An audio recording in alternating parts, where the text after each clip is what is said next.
Hello students, welcome to Siva Academy online classes. Myself LV Mishra, Director, Co-founder and HOD Physics. जैसा कि orientation session में जो है मैंने सिवाय एकेडमी के बारे में कुछ ब्रीफ इंट्रोडक्शन आप लोगों को दिया था। आज जो है चूँकि हम लोग की पहली क्लास है तो हम लोग कोर्स कैसे आगे प्रोसीड करेंगे, फिजिक्स का कोर्स कैसे आगे प्रोसीड करेंगे, इसके बारे में कुछ ब्रीफ इंट्रोडक्शन जो है मैं आप लोगों को देना चाहता हूँ। जहाँ तक 11th के फिजिक्स की बात है तो 11th के फिजिक्स में जो है अगर इसको टॉपिक वाइज बांटे तो टॉपिक तो ऐसे बहुत सारे हैं, लेकिन मेजर सेक्शन अगर देखा जाए तो 11th के फिजिक्स में 80% सेक्शन जो है वो मैकेनिक्स कंटेन करता है। तो मैक्सिमम स्ट्रेस जो है हम लोग को मैकेनिक्स पे देना है। मैकेनिक्स है क्या क्या क्या चीज़ें इसमें पढ़नी होती है ये तो मैं डिटेल में आगे बताऊंगा, लेकिन एक टर्म ऐसे ध्यान रखेंगे आप लोग कि मैकेनिक्स जो है मेनली हम लोग को 11th में मैकेनिक्स का पोर्शन डील करना है, ठीक। एंड मैकेनिक्स के अलावा जो दूसरा इंपॉर्टेंट एक टॉपिक होगा हीट एंड थर्मोडायनेमिक्स होगा, जो कि हम लोग सबसे लास्ट में पढ़ेंगे। तो कोर्स स्टार्ट करना है तो उसमें सबसे पहले जो हम लोग कुछ बेसिक पॉइंट डिफाइन करने का ट्राई करेंगे। जैसे मान लो कि अगर मैं ये डिफाइन करूँ कि फिजिक्स में एक्चुअली हम लोग क्या डील करते हैं, तो जहाँ तक फिजिक्स की बात है तो सिंपली हम लोग ये बोल सकते हैं कि फिजिक्स जो है, physics is the branch of science which deals with the nature and the natural phenomena. तो फिजिक्स जो है मेनली नेचर को डील करता है। फिजिक्स में जो है mainly nature and natural phenomena को हम लोग डील करते हैं। And those phenomena are bounded by certain laws. कुछ पार्टिकुलर लॉज के थ्रू जो है, फिजिक्स के लॉ के थ्रू वो बाउंडेड हैं। तो अब जैसे मान लो कि अगर इसको पहले इसको जो है प्रॉपरली डिफाइन करते हैं हम लोग यहाँ पे, तो फिजिक्स की जहाँ तक बात है तो इसमें हम लोग डिफाइन कर सकते हैं कि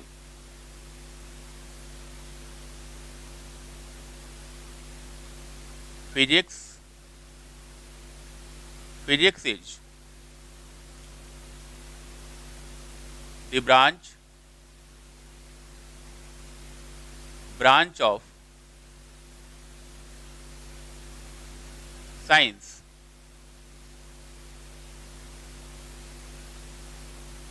which deals with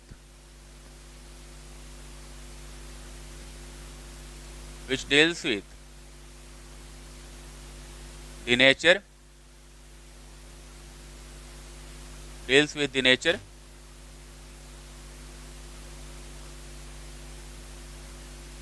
and the natural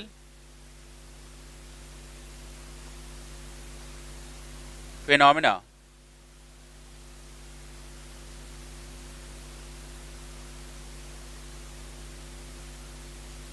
bounded by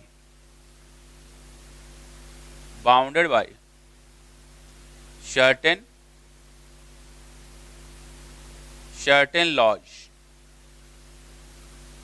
along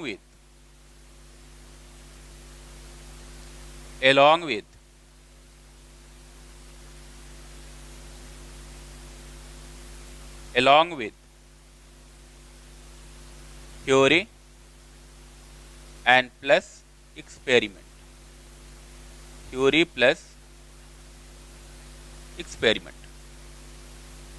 तो ये जो है फिजिक्स का ऐसे फॉर्मल डिफिनीशन हम लोग बोल सकते हैं कि फिजिक्स जो है साइंस का वो ब्रांच है जो कि नेचर एंड नेचुरल फिनोमेना के बारे में डील करता है, ठीक। Bounded by certain laws.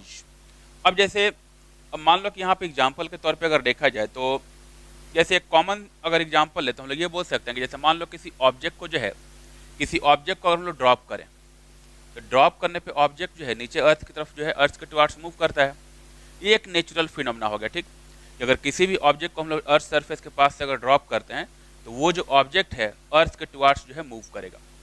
अब इसमें जो है अगर कोई पूछे कि किस लॉ के थ्रू ये बाउंडेड है तो हम लोग बोल सकते हैं कि लॉ ऑफ ग्रेविटेशन जो है, ये जो फिनोमेना है, जैसे इस ऑब्जेक्ट को ड्रॉप किया तो ऑब्जेक्ट अगर नीचे ग्राउंड की तरफ जो है अर्थ के टुवार्ड्स अगर मूव किया तो ये जो है एक natural bounded by certain law में हम लोग बोल सकते हैं कि लॉ ऑफ ग्रेविटेशन जो नेचुरल फिनोमेना है एंड ये जो है लॉ ऑफ ग्रेविटेशन से बाउंडेड है।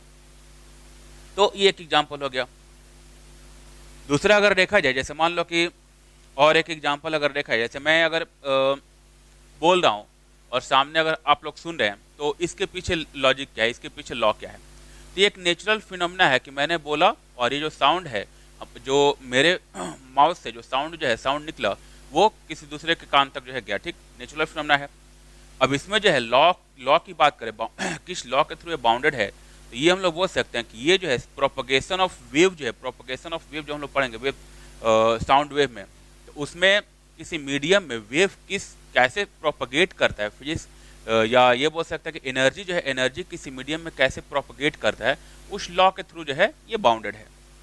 इसके अलावा जैसे मान लो कि अगर हम लोग किसी ऑब्जेक्ट को देखते हैं, किसी ऑब्जेक्ट को अगर देख रहे हैं, तो उस ऑब्जेक्ट को देखने के पीछे जो है लॉ क्या है, किस लॉ से वो बाउंडेड है। नेचुरल फिनोमेना है, तो हम लोग किसी ऑब्जेक्ट को देख रहे हैं, लेकिन उसके पीछे किस लॉ का बाउंडेशन है, तो हम लोग बोल सकते हैं कि लॉ ऑफ रिफ्लेक्शन जो है, लाइट में जो लॉ ऑफ रिफ्लेक्शन पढ़ते हैं, लॉ ऑफ रिफ्लेक्शन से बाउंडेड है। किसी ऑब्जेक्ट को देखने के पीछे लॉजिक क्या होता है, किसी ऑब्जेक्ट को जो है हम लोग दो तरीके से देख सकते हैं। एक तो लाइट उस ऑब्जेक्ट पे इंसिडेंट हो एंड आफ्टर रिफ्लेक्शन वो लाइट हम लोग की आंखों में जाए, तो जो रिफ्लेक्टेड लाइट होती है वो हम लोग देख पाते हैं। इसके अलावा अगर वो ऑब्जेक्ट खुद का रेडिएशन प्रोवाइड कर, खुद का रेडिएशन प्रोड्यूस कर रहा है, अगर जैसे मान लो कि रात के टाइम में कोयला जल रहा है, तो हम लोगों को जो है वो ऑरेंज कलर का या रेड कलर का जलता हुआ कोयला दिखाई पड़ता है, तो उस केस में वहाँ पर लाइट जो है, लाइट पड़ के रिफ्लेक्ट होकर तो नहीं आ रही है, लेकिन फिर भी हम लोग उसको देख पाते हैं। कारण क्या है, वहाँ से जो एनर्जी है वो रेडिएट होता है in form of electromagnetic wave, वो एनर्जी रेडिएट होता है, एंड वो जो इलेक्ट्रोमैग्नेटिक वेव्स हैं विजुअल रेंज में लाई करते हैं, तो हम लोग उसको देख पाते हैं, यानी कि रेडिएशन के थ्रू जो है वो भी एक ऑब्जेक्ट को हम लोग देख सकते हैं। ठीक, तो ये एक नेचुरल फिनोमेना है, किसी ऑब्जेक्ट का देखना जो है वो एक नेचुरल फिनोमेना है, और ये फिजिक्स के रेडिएशन के लॉ से, या ये बोल सकते हैं कि जो रिफ्लेक्शन का लॉ है, लाइट का रिफ्लेक्शन का लॉ है, उसके थ्रू हम लोग देख सकते हैं। ऐसे ही जो है जैसे दो चार्ज पार्टिकल की बात करें, दो चार्ज पार्टिकल जो है आपस में एक दूसरे को अट्रैक्ट करते हैं, ठीक, या दो चार्ज पार्टिकल आपस में एक दूसरे को रिपेल करते हैं, तो चार्ज पार्टिकल्स के बीच में अट्रैक्टिव फोर्स का लगना या रिपल्सिव फोर्स का लगना अगर देखा जाए, तो ये एक नेचुरल फिनोमेना हो गया। ठीक, लेकिन अब इसके पीछे अगर कोई पूछे कि लॉ क्या है, हम लोग बोल सकते हैं कि फिजिक्स में जो कूलम्ब्स लॉ हम लोग पढ़ते हैं, कूलम्ब्स लॉ के थ्रू ये बाउंडेड है, कितना फोर्स लगेगा, उसका मैग्नीट्यूड क्या होगा, डायरेक्शन क्या होगा, ये हम लोग कूलम्ब्स लॉ से फाइंड कर सकते हैं। तो ऐसे बहुत सारे एग्जाम्पल हम ले सकते हैं, नेचर में ऐसे बहुत सारी चीज़ें हो रही होती हैं जिनको हम लोग जो है किसी न किसी लॉ से जो है हम लोग जो है बाउंड कर सकते हैं।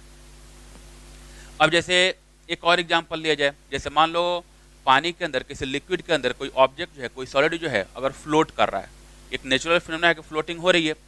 अगर कोई पूछे कि इसके पीछे लॉजिक क्या है, क्या लॉ है, तो हम लोग बोल सकते हैं कि बायंट फोर्स जो है, बायंट फोर्स जो लग रहा है वो इसके पीछे एक लॉजिक हो गया। तो फ्लूइड मैकेनिक्स में जो हम लोग जो है फोर्स ऑफ बायोंसी पढ़ेंगे, तो उसके थ्रू हम लोग ये देखेंगे कि किस कंडीशन में जो है कोई ऑब्जेक्ट फ्लो करता है एंड किस कंडीशन में कोई ऑब्जेक्ट जो है सिंक कर जाता है। ठीक, तो ऐसे मैं बोल सकता हूँ कि बहुत सारे एग्जाम्पल हैं जो कि नेचर में जो है, नेचर में हो रहे होते हैं, एंड वो किसी न किसी फिजिक्स के लॉ के थ्रू जो है उनको एक्सप्लेन किया जा सकता है। तो ये हम लोग का एक फिजिक्स का एक ब्रीफ इंट्रोडक्शन हो गया कि फिजिक्स जो है साइंस का वो ब्रांच है जो कि नेचर एंड नेचुरल फिनोमेना को जो है डील करता है, and they are bounded by certain laws along with theory plus experiment. मतलब कि जो मैंने नेचुरल फिनोमेना की बात की, उनके रिगार्डिंग बहुत सारी थ्योरीज भी हैं एंड एक्सपेरिमेंटली भी बहुत सारी चीज़ें जो हैं वो वेरीफाई की गई हैं। तो ये जो है ये हम लोग का फिजिक्स का जो है ऐसे ब्रीफ इंट्रोडक्शन हुआ। अब जैसे फिजिक्स को कैसे स्टडी किया जाए उस पॉइंट पे आते हैं कि फिजिक्स को हम लोग को स्टडी करना है तो कैसे स्टडी करें। तो फिजिक्स को स्टडी करने के लिए ऐसे बहुत सारे, जैसे मैंने बोला कि they are bounded by certain laws. जब हम लोग लॉ की बात करेंगे तो किसी भी लॉ के लिए कुछ पार्टिकुलर एक्सप्रेशन हम लोग को डिराइव करना होगा, उसको एक्सप्रेस करना होगा। तो किसी भी एक्सप्रेशन, फिजिक्स के किसी भी एक्सप्रेशन को अगर लिखना है या किसी भी लॉ को डिराइव करना है, तो उसमें बहुत सारे मैथ्स का जो है, मैथ्स के फॉर्मूले यूज होते हैं, मैथमेटिकल ऑपरेटर्स यूज होते हैं। यानी कि फिजिक्स जो है मैथ्स से इंडिपेंडेंट नहीं है। फिजिक्स जो है बिना मैथ्स के स्टडी करना मुश्किल है। तो हम लोग ये बोल सकते हैं कि जैसे हम लोग को और यहाँ पे फिजिक्स पढ़ना है, लेकिन उसके पहले जो एक बोल सकते हैं कि एक जो मिनिमम रिक्वायरमेंट है, जो मैथ्स की मिनिमम रिक्वायरमेंट है, उसको हम लोग को जो है डील करना जरूरी है। तो यहाँ पे फिजिक्स के जो मेन चैप्टर्स हैं, जैसे हम लोग का मेन चैप्टर यहाँ पे स्टार्ट करेंगे वेक्टर से, तो वेक्टर हम लोग का फर्स्ट फिजिक्स का चैप्टर होगा। बट बिफोर वेक्टर हम लोग जो है मैथ्स के वो की पॉइंट देखने का ट्राई करेंगे जो कि हम लोग को फिजिक्स को डील करने के लिए इम्पॉर्टेंट है। ठीक, तो हम लोग का यहाँ पे इस कोर्स में जो फर्स्ट टॉपिक होगा that is basic maths. Basic maths में हम लोग वैसे सारे मैथमेटिकल ऑपरेटर्स, वैसे सारे मैथमेटिकल टूल्स जो हैं उनको स्टडी करेंगे जो कि फिजिक्स के स्टडी में जो है, जो इम्पोर्टेंट जो है रोल प्ले करते हैं, जिनकी रिक्वायरमेंट होती है। ठीक, तो यहाँ पे एक पॉइंट हम लोग ये लिख सकते हैं कि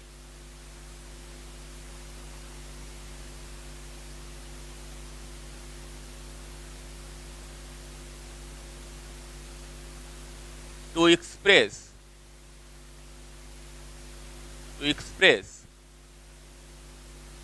any law of physics,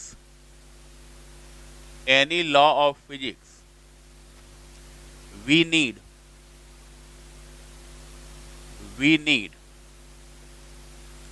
mathematical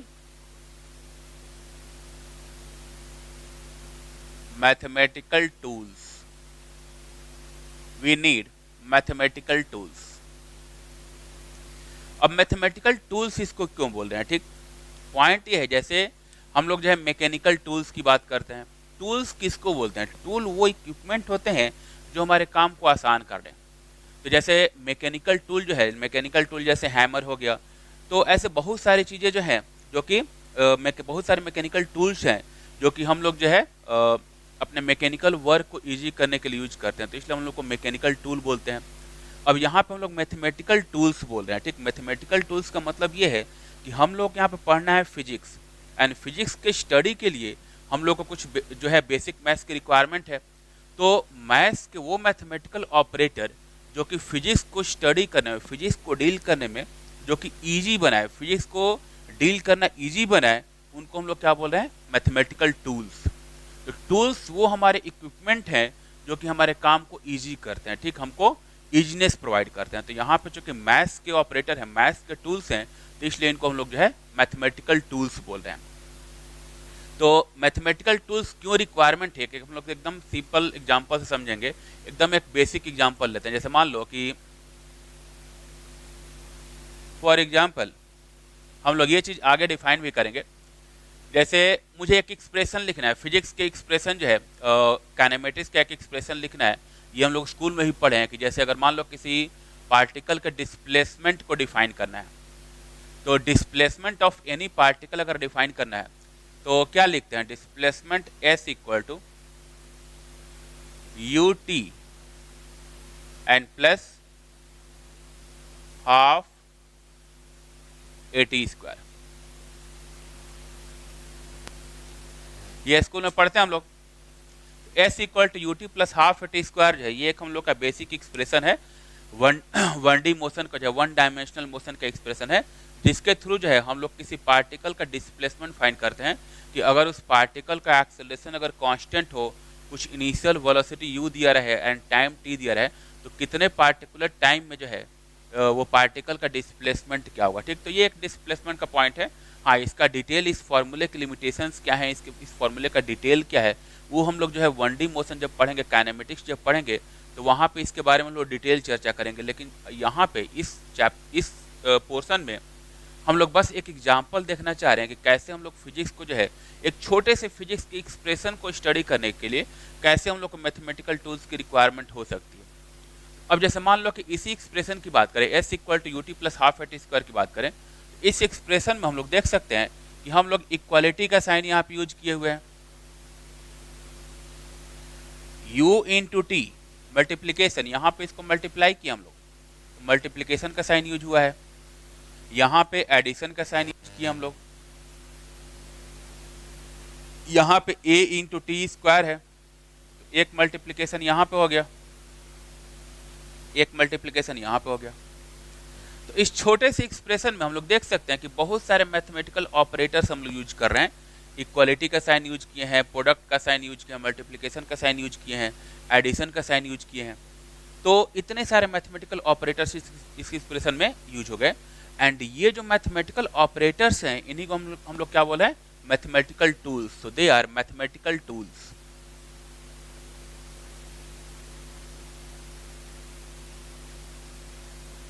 mathematical tools. तो ये एक बेसिक ऐसे मैंने एग्जांपल बताया कि हम लोगों को कैसे मैथ्स के रिक्वायरमेंट पढ़ सकते हैं, फिजिक्स पढ़ने में कैसे हम लोग को मैथ्स की रिक्वायरमेंट पड़ेगी। तो अब यहाँ पे तो ठीक है, मैंने simple addition, subtraction and equality की बात की, लेकिन ऐसा नहीं है कि हम लोग जो बेसिक मैथ्स जो मैंने बोला कि हम लोग को जो है स्टार्टिंग में कुछ मैथ्स की चीज़ें पढ़नी होंगी, तो ऐसा नहीं कि हम लोग एडिशन सब्ट्रैक्शन यहाँ पे पढ़ने वाले हैं। जो हम लोग 10th में चीज़ें पढ़ चुके हैं वो तो हम लोग को आती ही हैं। 10th के अलावा यहाँ पे हम लोग कुछ मैथ्स की वैसे चीज़ें सीखेंगे जो कि हम लोग 10th में नहीं पढ़े हैं, जो कि 11th एंड 12th की मैथमेटिक्स है। तो उनको पहले हम लोग जो है थोड़ा शॉर्ट में समझने का ट्राई करेंगे। ऐसा जो मैं यहाँ पे बेसिक मैथ्स पढ़ाऊँगा, एक्चुअली वो अलग अलग चैप्टर्स हैं, बहुत सारे ऐसे सेक्शन हैं जो कि बड़े बड़े चैप्टर्स हैं, लेकिन हम लोग यहाँ पे पूरा मैथ्स डील नहीं करेंगे। हम लोग केवल उन चैप्टर्स को जो है, उन टॉपिक्स को केवल उतना ही पढ़ेंगे जितना कि फिजिक्स में रिक्वायरमेंट है, जिससे फिजिक्स का काम हो जाए। हम लोग उनको डिटेल में, ऐसा हम लोग को मैथ्स पढ़ना हम लोग का मोटिव नहीं है, इसलिए ऐसा बिल्कुल नहीं करना है कि अगर मैं यहाँ पर कोई टॉपिक लिख रहा हूँ तो ये नहीं सोचना है कि ये तो बहुत सारा चीज़ है, ये से छूट गया, ऐसा छूट गया। हम लोग केवल उतना ही पढ़ना है जितना फिजिक्स में रिक्वायरमेंट है। फिजिक्स के रिक्वायरमेंट से बाहर हम लोग को नहीं जाना है, ठीक। तो टॉपिक चाहे कितना भी ब्रॉड हो, उसको रिक्वायरमेंट बेस्ड ही हम लोग को जो है डील करना है। तो अब जैसे मैंने पहले ही बताया कि यहाँ पर हम लोग को मैथ्स में जो है ऐसा नहीं कि केवल एडिशन सब्ट्रैक्शन पढ़ना है, कुछ वैसे बातें कुछ वैसी बातें पढ़नी है जो कि 11th एंड 12th के मैथमेटिक्स में इन्वॉल्व है, 11th एंड 12th के मैथमेटिक्स में आती हैं। तो यहाँ पे जो फर्स्ट हम लोग मैथमेटिकल टूल डिस्कस करेंगे, फर्स्ट जो मैथमेटिकल टूल डिस्कस करेंगे दैट इज फंक्शन। फंक्शन जो है, फंक्शन के बारे में हम लोग जो है डिस्कशन करेंगे, ठीक है।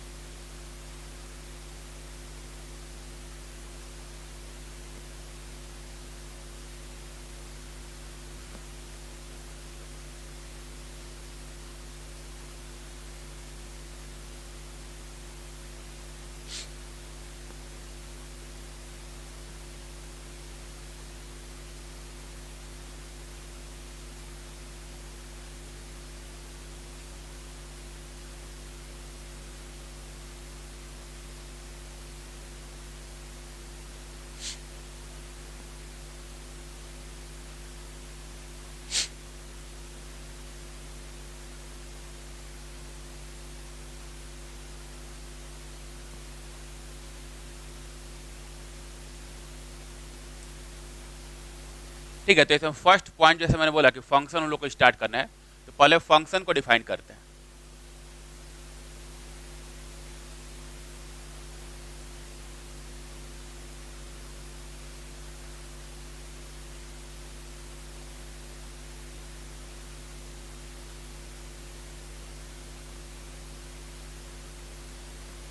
फंक्शन की जहां तक बात है, तो फंक्शन के बारे में हम लोग ये बोल सकते हैं कि फंक्शन जो है एक रिलेशन है, दो क्वांटिटी के बीच में एक रिलेशन है जिसको हम लोग फंक्शन बोल रहे हैं। ऐसे फंक्शन के लिए बहुत सारी कंडीशंस होती हैं, जिन कंडीशंस को डिटेल में, जैसे फंक्शन जो है 12th के मैथमेटिक्स का पार्ट है, कैलकुलस का पार्ट है, तो इसका जो डिटेल्ड है, क्या क्या इसमें मतलब लिमिटेशंस होती हैं, क्या क्या रिस्ट्रिक्शंस होती हैं, वो सारे रिस्ट्रिक्शन जो है डिटेल्ड मैथमेटिक्स में पढ़ सकते हैं। लेकिन हम लोग जो है यहाँ पे फंक्शन को एक बेसिक जो है बेसिक टर्म में डिफाइन करने का ट्राई करेंगे। तो फंक्शन को सिंपली हम लोग ये बोल सकते हैं कि फंक्शन जो है दो क्वांटिटीज के बीच का एक रिलेशन है, ठीक। उन दोनों क्वांटिटीज में एक को हम लोग बोलते हैं डिपेंडेंट वेरिएबल एंड दूसरे को बोलते हैं इंडिपेंडेंट वेरिएबल। तो फंक्शन जो है dependent variable and independent variable के बीच का एक रिलेशन है। तो अगर फॉर्मल डिफिनीशन पे, अब आगे हम लोग डिफाइन भी करेंगे कि डिपेंडेंट वेरिएबल क्या है या इंडिपेंडेंट वेरिएबल क्या है, लेकिन पहले इसको जो है फॉर्मल एक डिफिनीशन लिखने का ट्राई करते हैं। तो फंक्शन के डिफिनीशन की बात करें तो हम लोग ये बोल सकते हैं कि it is a rule of relationship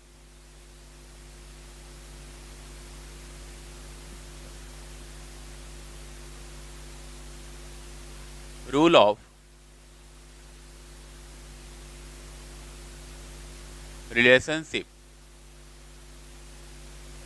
between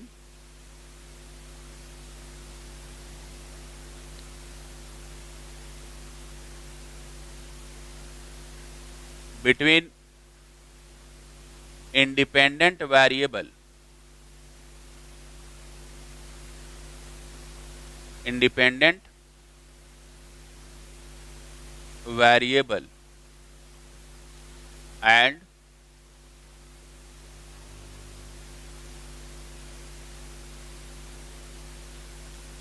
the dependent variable, in which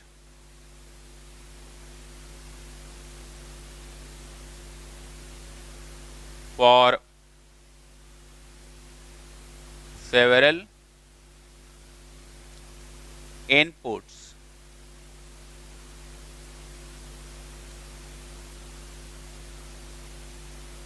we get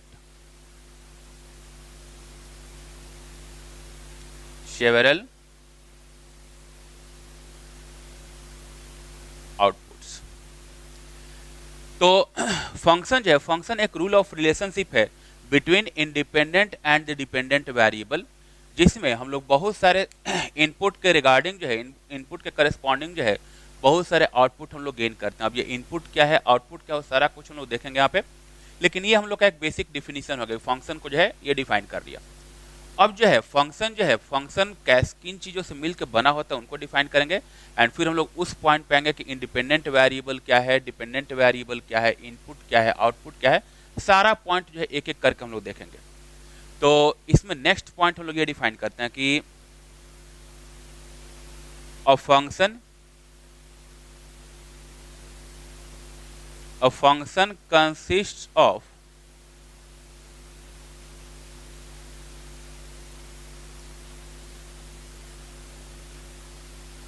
two types of terms. A function consists of two types of terms.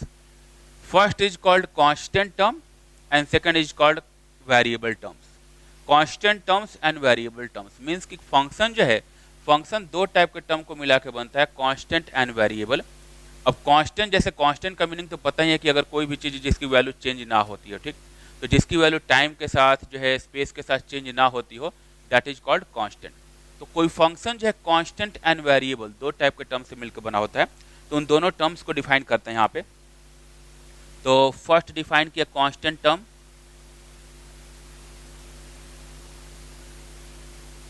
Constant terms those terms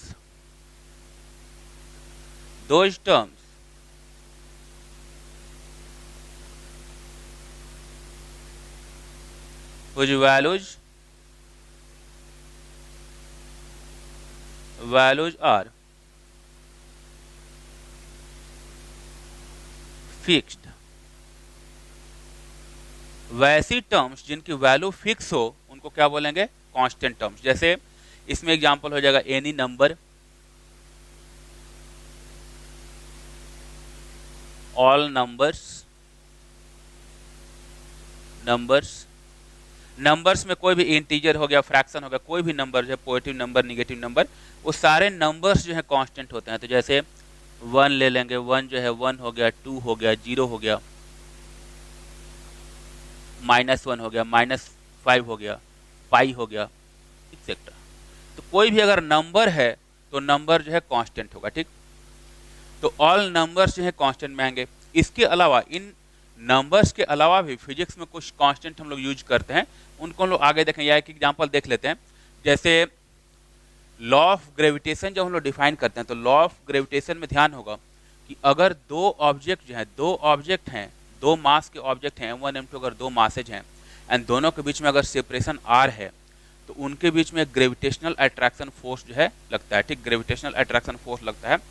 and according to Newton's law of gravitation, उनके बीच जो gravitational attraction force लगेगा, उस expression हम लोग क्या define करते हैं, Gm1 m2 by r square, Gm1 m2 by r square. तो उसमें जो G होता है, कैपिटल G जो होता है, वो एक पार्टिकुलर कांस्टेंट है, that is called universal gravitational constant. तो फिजिक्स का लॉ है एंड उसमें कांस्टेंट टर्म आ गया G, कैपिटल G, तो एक यूनिवर्सल ग्रेविटेशनल कांस्टेंट हो गया, तो उसकी वैल्यू जो है हमेशा फिक्स होती है। तो ऐसे बहुत सारे हैं, यूनिवर्सल गैस कांस्टेंट हम लोग यूज करते हैं, प्लैंक्स कांस्टेंट यूज करते हैं। तो ऐसे बहुत सारी चीज़ें हैं जिनकी वैल्यू फिक्स होती है, ठीक। तो वो सारे टर्म्स जो है वो कांस्टेंट टर्म में आते हैं। तो दूसरा एग्जांपल ये हो जाएगा, capital G universal gravitational constant,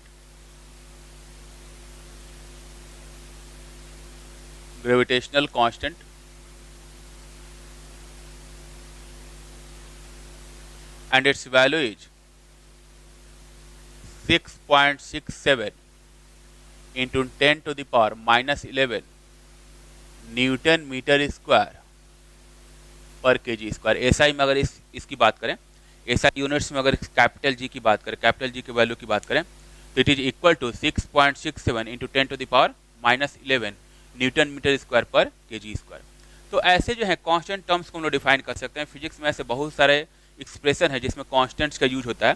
तो सिंपली ये समझना होगा हम लोग को कि कांस्टेंट टर्म्स वो टर्म्स हैं जिनकी वैल्यू हमेशा फिक्स हो, जिनकी वैल्यू चेंज ना होती हो। ठीक, एक और एग्जांपल ले सकते हैं। जैसे हम लोग जो है अभी एक्सप्रेशन लिखे थे s equal to u t plus half a t square. S equal to u t plus half a t square में जैसे हाफ हम लोग टर्म यूज किए, ठीक, तो हाफ उसमें नंबर आ गया, यानी कि वो जो नंबर है, चाहे डिस्प्लेसमेंट किसी भी ऑब्जेक्ट अगर फाइंड करना है, किसी भी केस में अगर किसी भी कांस्टेंट एक्सेलरेशन वाले केस में अगर मुझे डिस्प्लेसमेंट फाइंड करना है, तो जो मैं एक्सप्रेशन में हाफ की टर्म लिखा हूँ वो हाफ की टर्म तो हमेशा बनी रहेगी, यानी कि वो कांस्टेंट चेंज नहीं होगा। टाइम चेंज हो सकता है, जो इनिशियल वेलोसिटी है वो डिफरेंट ले सकते हैं हम लोग डिफरेंट ऑब्जेक्ट के लिए, एक्सेलरेशन डिफरेंट हो सकता है अलग अलग ऑब्जेक्ट के लिए। लेकिन उस एक्सप्रेशन में जो हाफ ए टी स्क्वायर की टर्म आ रही है, हाफ की टर्म हमेशा क्या रहेगी, सेम रहेगी। यानी कि किसी पार्टिकुलर एक्सप्रेशन में अगर कोई कांस्टेंट टर्म आ रहा है तो वो कांस्टेंट टर्म चेंज नहीं होगा। तो फंक्शन में मैंने बोला कि ये जो है फंक्शन दो टाइप के टर्म से मिलकर बना होता है। एक है कांस्टेंट टर्म, तो कांस्टेंट टर्म का मीनिंग क्या हुआ ये समझ में आ गया। दूसरा है variable terms. Second is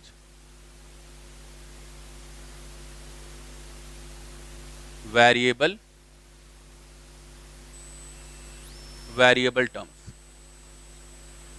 variable terms की अगर बात करें तो सिंपली ऐसे डिफाइन कर सकते हैं कि दोज टर्म्स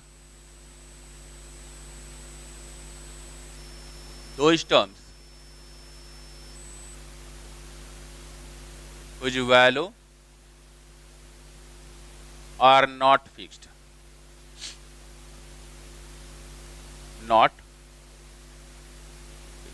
जिनकी वैल्यू फिक्स ना हो, ठीक, टाइम के साथ वैल्यू चेंज हो जाए या किसी भी दूसरे पैरामीटर पर अगर उनकी वैल्यू जो है डिपेंडेंट हो। अगर कोई क्वांटिटी जो है किसी दूसरे क्वांटिटी के साथ चेंज होता हो, जिसकी वैल्यू चेंज होती हो, तो उनको हम लोग बोलेंगे वेरिएबल टर्म्स। ठीक, तो बहुत सारी चीज़ें वेरिएबल टर्म्स में आ सकती है। जैसे किसी पार्टिकल का वेलोसिटी जो है, वेलोसिटी टाइम डिपेंडेंट हो सकता है, एक्सेलरेशन टाइम डिपेंडेंट हो सकता है, किसी पार्टिकल का पोजीशन जो है वो टाइम डिपेंडेंट हो सकता है, किसी रूम का टेम्परेचर जो है वो टाइम डिपेंडेंट हो सकता है, कहीं से किसी जो लाइन है, किसी लाइन का एंगल जो है, एंगल हम लोग का जो थीटा जो है, एंगल थीटा जो है वो टाइम डिपेंडेंट हो सकता है। तो ऐसे वेरिएबल टर्म्स जो है, वेरिएबल टर्म्स बहुत सारे हो सकते हैं जो कि टाइम डिपेंडेंट या किसी पार्टिकुलर चीज़ पे डिपेंडेंट हो सकते हैं। अब इसमें जैसे मान लो कि अगर एक सिंपल एग्जांपल की अगर बात करें, तो जैसे अभी मैंने एक एक्सप्रेशन की बात की मैंने कि ग्रेविटेशनल फोर्स है, gravitational force acting between two particles m1 m2, two particles, जो ग्रेविटेशनल फोर्स होता है वो होता है G m1 m2 r square. अब इसमें कांस्टेंट टर्म क्या है, वेरिएबल, एक पार्टिकुलर रिलेशन हो गया G m1 m2 r square, F equal to G m1 r square, ये एक पार्टिकुलर रिलेशन हो गया। एंड इस रिलेशन में अगर मैं कांस्टेंट एंड वेरिएबल की बात करूँ तो बोल सकते हैं कि कैपिटल G जो है ये हम लोग का एक कांस्टेंट टर्म हो गया, m1 m2 एंड r ये वेरिएबल हो सकते हैं, मासेज चेंज कर सकते हैं। पार्टिकल जो है, जिन दो पार्टिकल्स के बीच में हम लोग फोर्स फाइंड करना चाह रहे हैं, अगर मैं पार्टिकल्स को फिक्स कर दूं तो उनका मास फिक्स हो गया। तो उस केस में सेपरेशन चेंज कर सकते हैं, सेपरेशन जब चेंज करेंगे तो उनके बीच का फोर्स चेंज हो जाएगा, यानी कि सेपरेशन जो है वो हम लोग का एक वेरिएबल टर्म हो गया। तो ऐसे बहुत सारे वेरिएबल टर्म हम लोग वैसे बहुत सारी चीज़ें डिफाइन कर सकते हैं जो कि वेरिएबल हो सकते हैं। ठीक, तो एक्स वाई जेड थीटा कुछ भी वेरिएबल्स को हम लोग मान सकते हैं। ठीक है, अब ये वेरिएबल टर्म हो गया। अब जैसे एक पार्टिकुलर रिलेशन हम लोग कंसिडर करते हैं, जैसे अगर हम लोग कंसिडर करें एक रिलेशन के बारे में,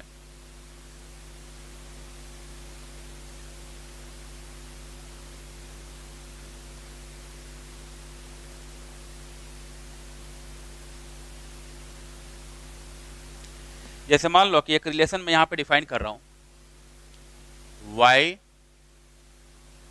equal to x square plus 1, ये एक रिलेशन मैंने डिफाइन कर दिया, ठीक। अब यहाँ पे x और y कुछ भी हो सकता है, तो x और y दो क्वांटिटी हैं जो कि आपस में रिलेटेड हैं।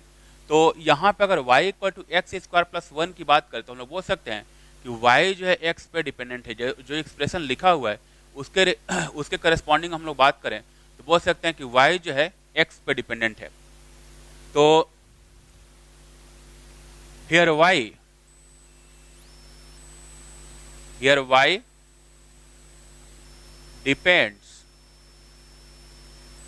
Depends upon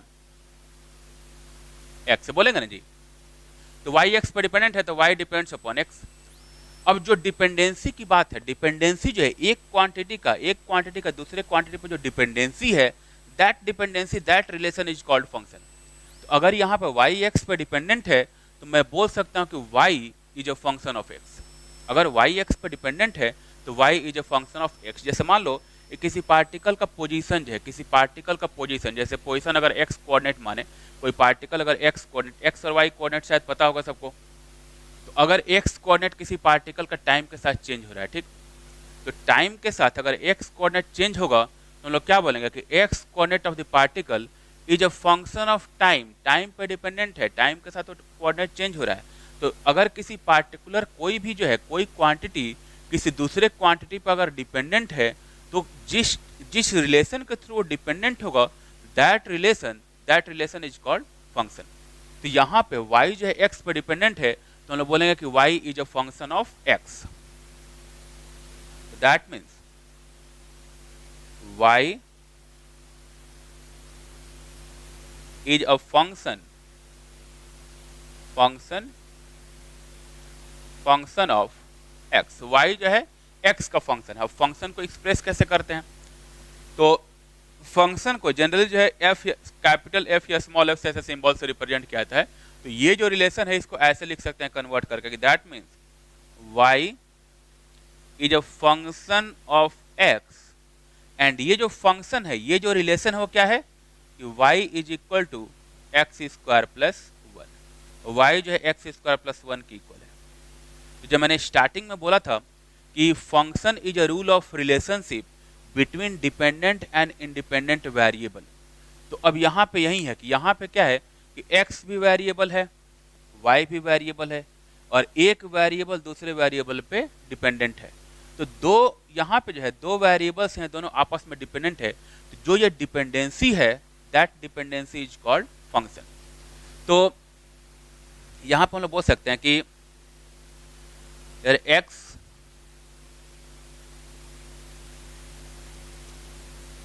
is a variable, y is also variable,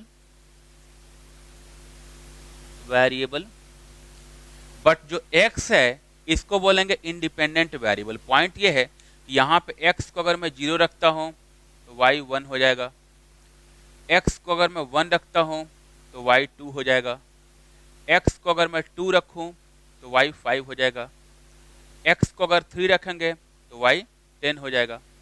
तो x की वैल्यू जैसे जैसे चेंज करते जाते हैं वैसे वैसे y की वैल्यू चेंज होते जा रही है, ठीक।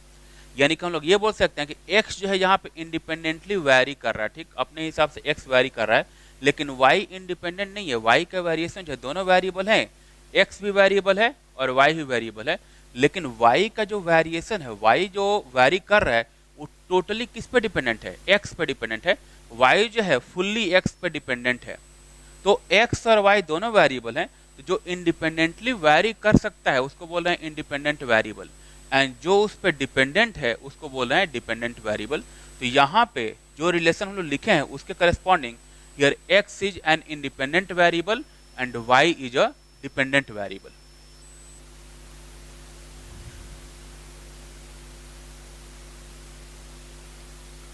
x it is independent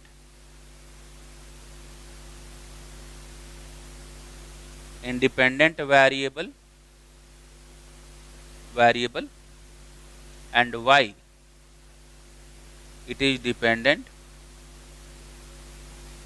dependent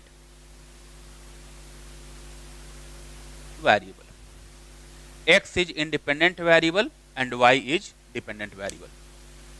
तो ये जो है ये हम लोग का रिलेशन डिफाइन हो गया। तो अब थोड़ा सा जो है फंक्शन एक्चुअली है क्या, अब थोड़ी सी फील आई होगी कि फंक्शन जो है दो क्वांटिटी के बीच का रिलेशन है, दो क्वांटिटी के बीच का रिलेशन जो है, एंड उस रिलेशन को हम लोग फंक्शन बोल रहे हैं। एंड उस रिलेशन में एक क्वांटिटी इंडिपेंडेंट हो सकती है, दूसरी क्वांटिटी उस पर डिपेंडेंट है। तो यहाँ पे भी देख सकते हैं कांस्टेंट भी है जी, एक्स और वाई दोनों वेरिएबल्स हैं एंड वन कांस्टेंट है। तो ये एक रिलेशनशिप हो गया जो कि वेरिएबल और कांस्टेंट दोनों टाइप के टर्म से मिलकर बना होता है। तो जो अभी मैंने डिफाइन किया था कि फंक्शन जो है, फंक्शन एक टाइप का रिलेशन है जिसमें कांस्टेंट एंड वेरिएबल्स दोनों इन्वॉल्व हो सकते हैं, ठीक, दोनों टाइप की टर्म्स हो सकती है। एंड उस रिलेशन में एक क्वांटिटी जो है इंडिपेंडेंट वेरिएबल हो सकती है और दूसरी जो है डिपेंडेंट वेरिएबल हो सकती है, ठीक। तो अब ये शायद सबको क्लियर होगा कि फंक्शन एक्चुअली है क्या। तो function is a rule of relationship between independent and dependent variable, जिसमें कांस्टेंट टर्म्स हो सकती है एंड वेरिएबल टर्म्स भी हो सकती है, ठीक। आइडिया होगा सबको ये चीज। अब जो है, अब इस रिलेशन को अगर मैं यहां पे ड्रॉ करूं तो जैसे मान लो कि ये हम लोग का x जो है x क्वांटिटी हो गया, इसको एक रिलेशन जो है, जो हम लोग फंक्शन डिफाइन किया, फंक्शन एक रिलेशन है, उस रिलेशन के अंदर पुट किया। एंड ये रिलेशन है क्या, एक्स स्क्वायर प्लस 1, यह रिलेशन है ना जी। तो हम लोग को क्या मिल रहा है, y मिल रहा है। तो x को इस फंक्शन के अंदर, इस रिलेशन के अंदर पुट किए तो हम लोग को y मिला। यहाँ पे जो x है इसको बोलते हैं हम लोग इनपुट। फंक्शन के अंदर जिसको प्लेस करते हैं दैट इज कॉल्ड इनपुट। ये हो गया हम लोग का इनपुट।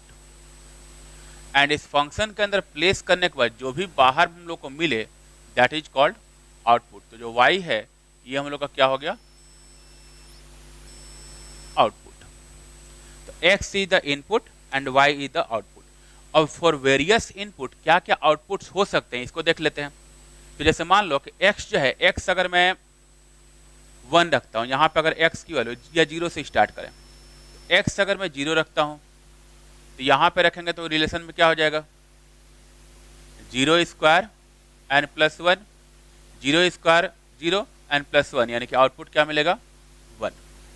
तो ये जो है यहाँ से इसको पुट किए तो ये हम लोग को मिला।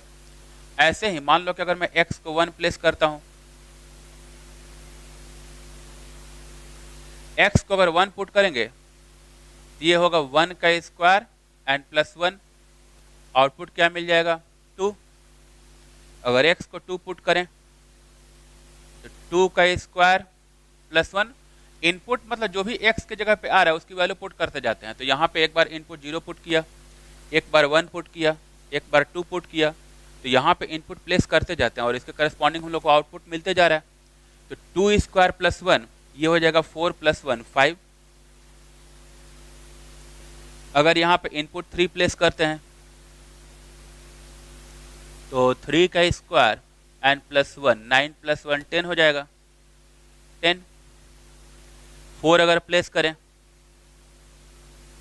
तो 4 का स्क्वायर प्लस 1 16 प्लस 1 ये हो जाएगा 70। ठीक है, तो पॉइंट ये है कि फंक्शन जो है, फंक्शन हम लोग का एक टाइप का रिलेशन है, एक डिफिनिट फिक्स रिलेशन है, ठीक है, एक पार्टिकुलर फिक्स जो है फिक्स सेट ऑफ रिलेशन है जिसमें हम लोग कोई भी एक कुछ इनपुट अगर पुट करें तो उसके करस्पॉन्डिंग हम लोग को फिक्स आउटपुट मिलता है, ठीक। तो ये हम लोग के सारे इनपुट हो गए एंड इसके करस्पॉन्डिंग वो हम लोग का आउटपुट हो गया। अब जो है ये जो इनपुट एंड आउटपुट जो हम लोग प्लेस किए हैं इनके करस्पॉन्डिंग जो है 2 टर्म्स और हम लोग डिफाइन करेंगे एंड वो टर्म्स है domain and range. Collection of all the inputs, यहाँ पे जो भी इनपुट प्लेस कर रहे हैं, जो x की वैल्यू यहाँ प्लेस कर रहे हैं उनको क्या बोल रहे हैं, उनको बोलते हैं हम लोग डोमेन, ठीक। तो किसी भी फंक्शन का डोमेन एंड रेंज जो है ये हम लोग डिफाइन कर सकते हैं। ऐसे फंक्शन में बहुत सारी कंडीशंस होती हैं, वो सारा डोमेन एंड रेंज की जो फंक्शन में कंडीशन आगे अगर पढ़ोगे मैथ्स में तो उसके डिटेल्ड में हम लोग नहीं जाएंगे। यहाँ पर हम लोग एकदम सिंपलेस्ट वे जो हो सकता है डिफाइन करने का उससे जा रहे हैं, ठीक। तो मैं सिंपलेस्ट अगर देखा जाए, सिंपलेस्ट वे अगर देखा जाए तो ये बोल सकते हैं कि collection of all the inputs for any given function collection of all the inputs is called domain. जो इनपुट्स का कलेक्शन है इनको क्या बोलते हैं? Domain. And collection of all the outputs is called range. तो डोमेन क्या है एंड रेंज क्या है, दोनों को डिफाइन करते हैं अभी हम लोग।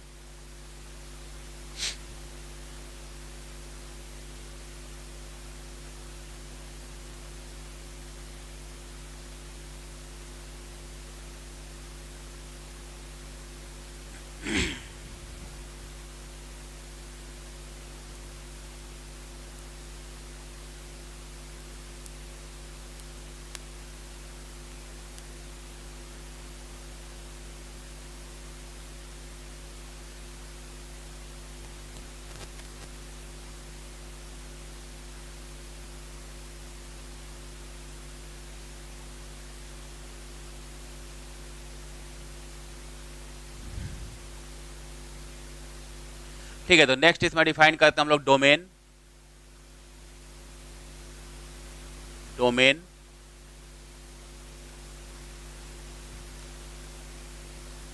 For any given function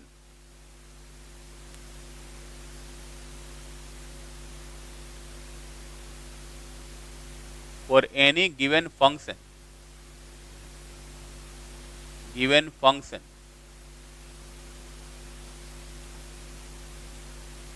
collection of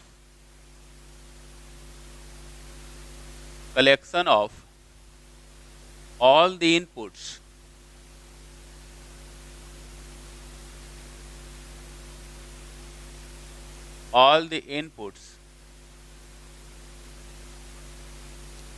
is called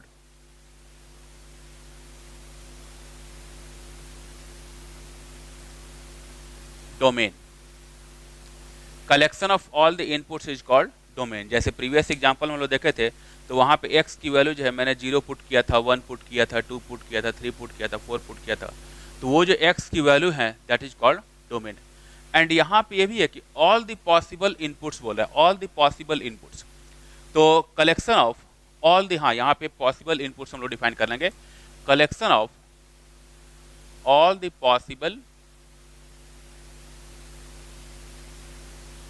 possible inputs is called domain. तो पॉसिबल इनपुट्स का मतलब क्या है? जैसे हम लोग का पिछला रिलेशन था y equal to x square plus 1। अगर मैं ये बोल दूं कि ये जो रिलेशन है it is valid for all real numbers, number system थोड़ा बहुत आइडिया होगा।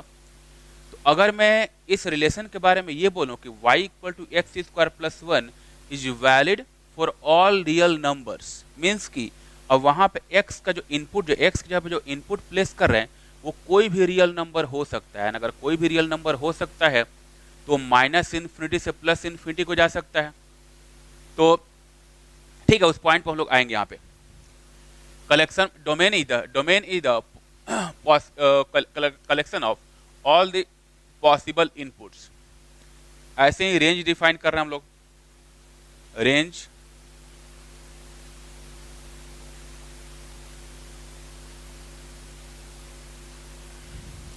it is the collection of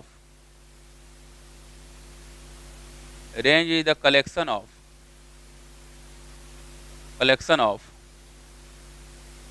all the possible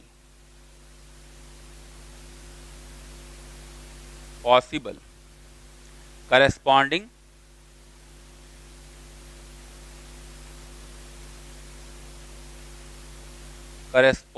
outputs। जो डोमेन में इनपुट हम लोग प्लेस किए हैं, डोमेन में जो भी इनपुट प्लेस किए हैं उसके करस्पॉन्डिंग जो भी पॉसिबल आउटपुट्स हैं दोज आर कॉल्ड रेंज। तो अब जैसे मान लो कि अब डोमेन एंड रेंज, मुझे एक एग्जांपल के थ्रू, जो हम लोग एग्जांपल लेते उसी पे अगर जाएं तो हम लोग का ये एग्जांपल था कि y equal to y is a function of x and it is equal to x square plus 1। And इसके बारे में ये हम लोगों ने बोल दिया कि it is valid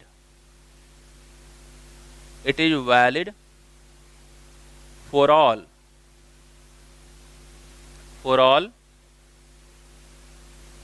real numbers.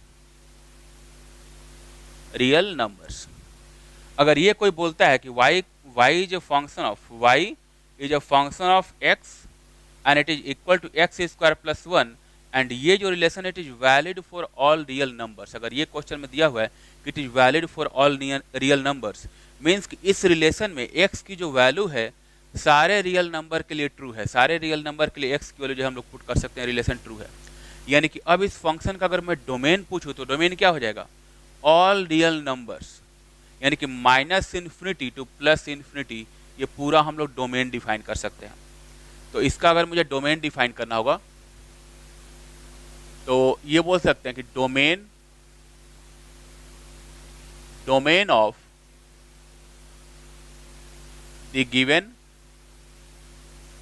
Given function, domain of the given function is, domain को अगर मैं कैपिटल डी से डिफाइन करूं तो capital D is equal to from minus infinity to plus infinity, and इसको जो है क्लोज इंटरवल में डिफाइन करते हैं। ठीक,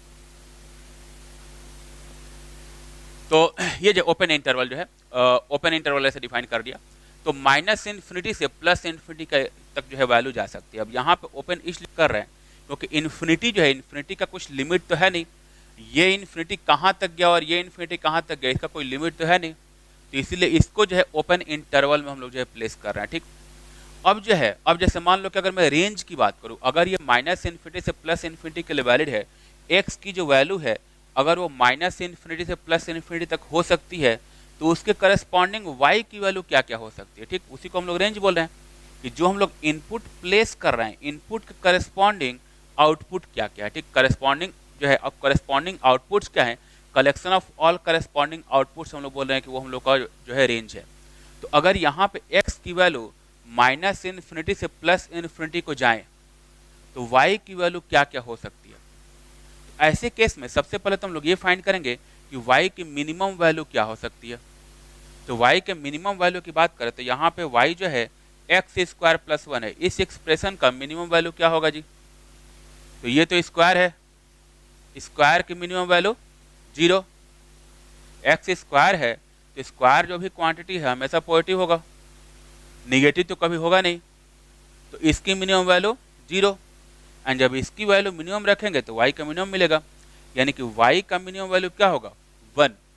तो इस एक्सप्रेशन के थ्रू जो है, इस एक्सप्रेशन के थ्रू हम लोग ये बोल सकते हैं, या इस इक्वेशन के थ्रू हम लोग ये बोल सकते हैं कि यहाँ पे इस रिलेशन में y की मिनिमम वैल्यू 1 हो सकती है, चाहे निगेटिव रखें पॉजिटिव रखें। x की वैल्यू निगेटिव रखेंगे तभी स्क्वायर करने पे पॉजिटिव हो जाएगा, एंड पॉजिटिव रखेंगे तो भी स्क्वायर करने पे पॉजिटिव होगा। तो यहाँ पे y की वैल्यू मिनिमम 1 है, एंड y की मैक्सिमम वैल्यू के लिए क्या करेंगे, अगर यहाँ पे x को मैं इन्फिनिटी रख दूँ तो y भी क्या हो जाएगा, इनफाइनाइट हो जाएगा, यानी कि y की मिनिमम वैल्यू 1 हुई और y की मैक्सिमम वैल्यू इनफाइनाइट हुई। तो इस फंक्शन का रेंज क्या होगा जी, minimum value 1 and maximum value infinite, यानी कि इस फंक्शन का जो रेंज होगा फ्रॉम 1 टू इन्फिनिटी होगा। एंड अब यहाँ पे 1 जो है 1 पे क्लोज इंटरवल होगा, क्योंकि 1 के नीचे जो है ये वैल्यू नहीं जा रही है, यहाँ पे ओपन इंटरवल हम लोग नहीं लगाएंगे, 1 के इक्वल हो सकता है एंड 1 से ज़्यादा हो रहा है। ठीक, तो यहाँ पे रेंज अगर मैं डिफाइन करूँ तो करस्पॉन्डिंग रेंज हम लोग डिफाइन करेंगे, that means corresponding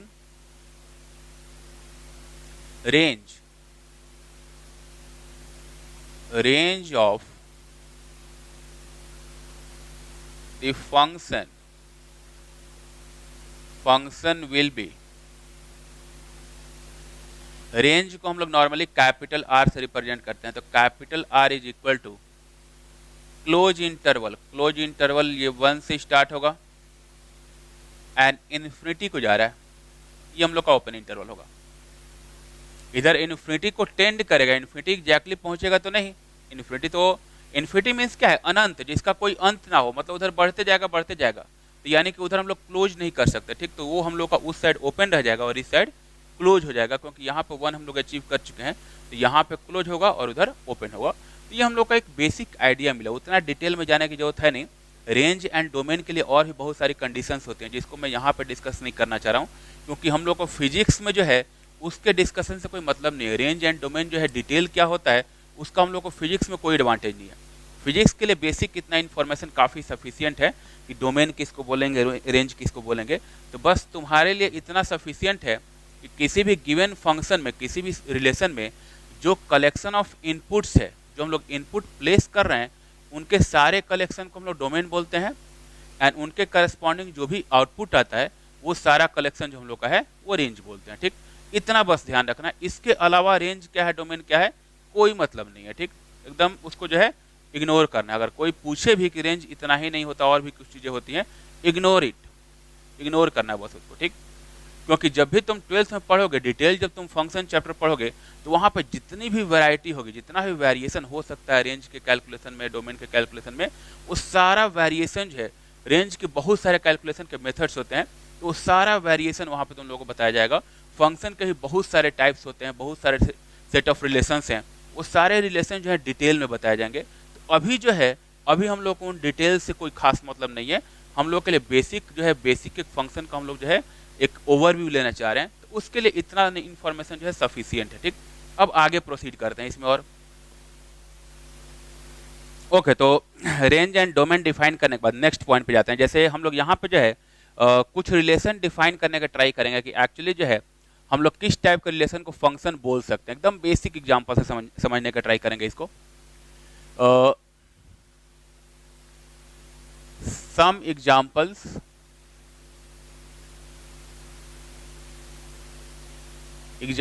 of function. अब जैसे मान लो कि फर्स्ट एक बेसिक एग्जांपल देखें, तो जैसे मान लो कि एक स्फीयर है, एक स्फीयर कंसीडर करते हैं। इस स्फीयर का रेडियस जो है, रेडियस अगर r डिफाइन करते हैं, तो इस स्फीयर का अगर कोई मैं वॉल्यूम बोलूं, वॉल्यूम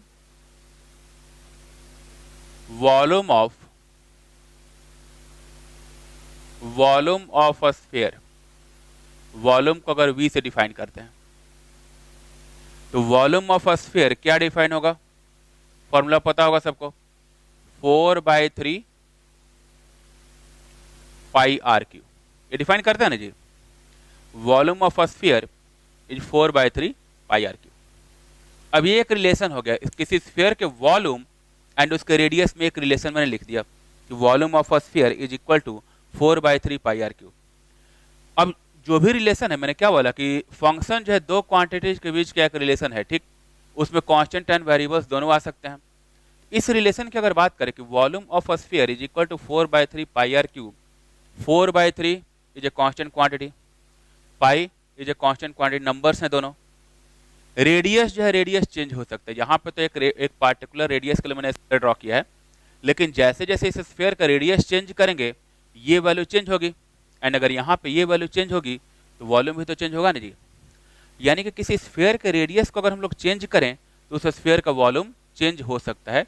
तो अगर कोई पूछे कि किसी स्फीयर का वॉल्यूम किस चीज़ पे डिपेंडेंट होता है, तो क्या हम लोग 4/3 बोलेंगे क्या, या पाई बोलेंगे क्या?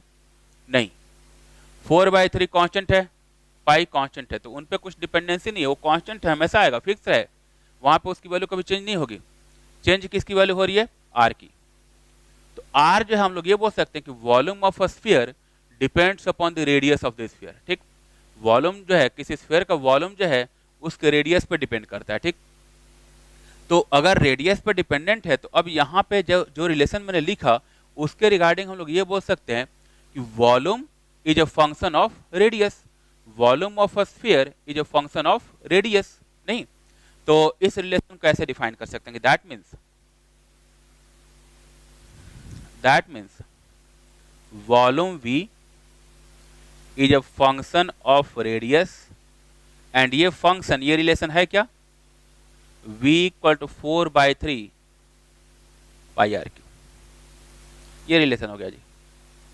अब यहाँ पे रेडियस जो है इंडिपेंडेंट वेरिएबल हो गया, वॉल्यूम डिपेंडेंट वेरिएबल हो गया। रेडियस को इंडिपेंडेंटली मैं वेरी करूंगा, तो उसके करस्पॉन्डिंग वॉल्यूम जो है, वॉल्यूम भी वेरी करेगा।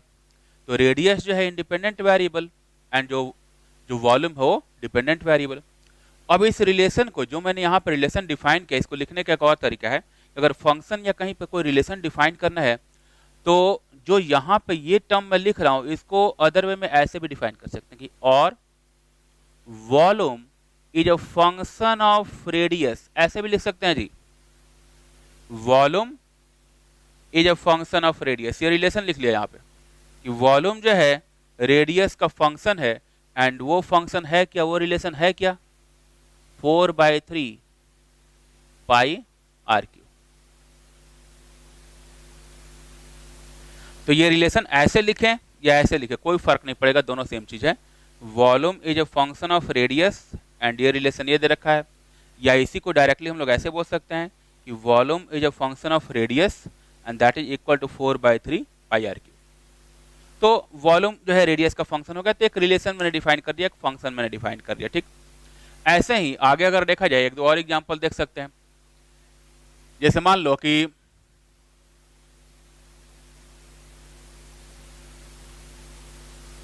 अगर किसी सर्कल का जो है एरिया मुझे फाइंड करना है, एरिया ऑफ ए सर्कल, एक सर्कल मैंने ड्रॉ किया, इस सर्कल का रेडियस जो है रेडियस आर मान लेते हैं। नाउ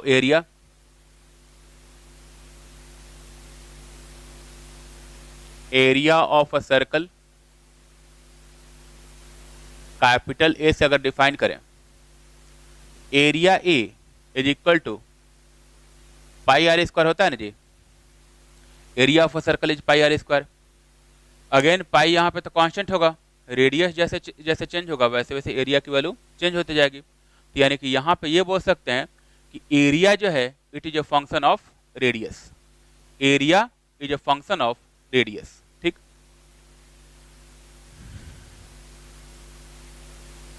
एंड यहाँ भी रेडियस जो है रेडियस को इंडिपेंडेंट वेरिएबल बोल सकते हैं, एंड जो एरिया है इसको डिपेंडेंट वेरिएबल बोल सकते हैं।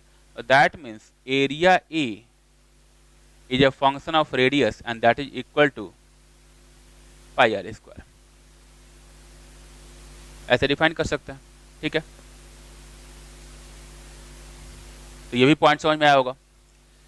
अब इसके अलावा जैसे फिजिक्स का भी एक एग्जांपल लेते हैं। मान लो कि कोई पार्टिकल जो है, कोई पार्टिकल मूव कर रहा है, ठीक, कोई पार्टिकल किसी स्ट्रेट पाथ पर मूव कर रहा है, एंड उस पार्टिकल की जो वेलोसिटी है वो टाइम के साथ चेंज हो रही है। वेलोसिटी जो है, जैसे मान लो कि 1 सेकंड की वेलोसिटी, 2 सेकंड की वेलोसिटी, 3 सेकंड की वेलोसिटी अलग अलग दे रखा है। तो velocity of a particle, if velocity of a particle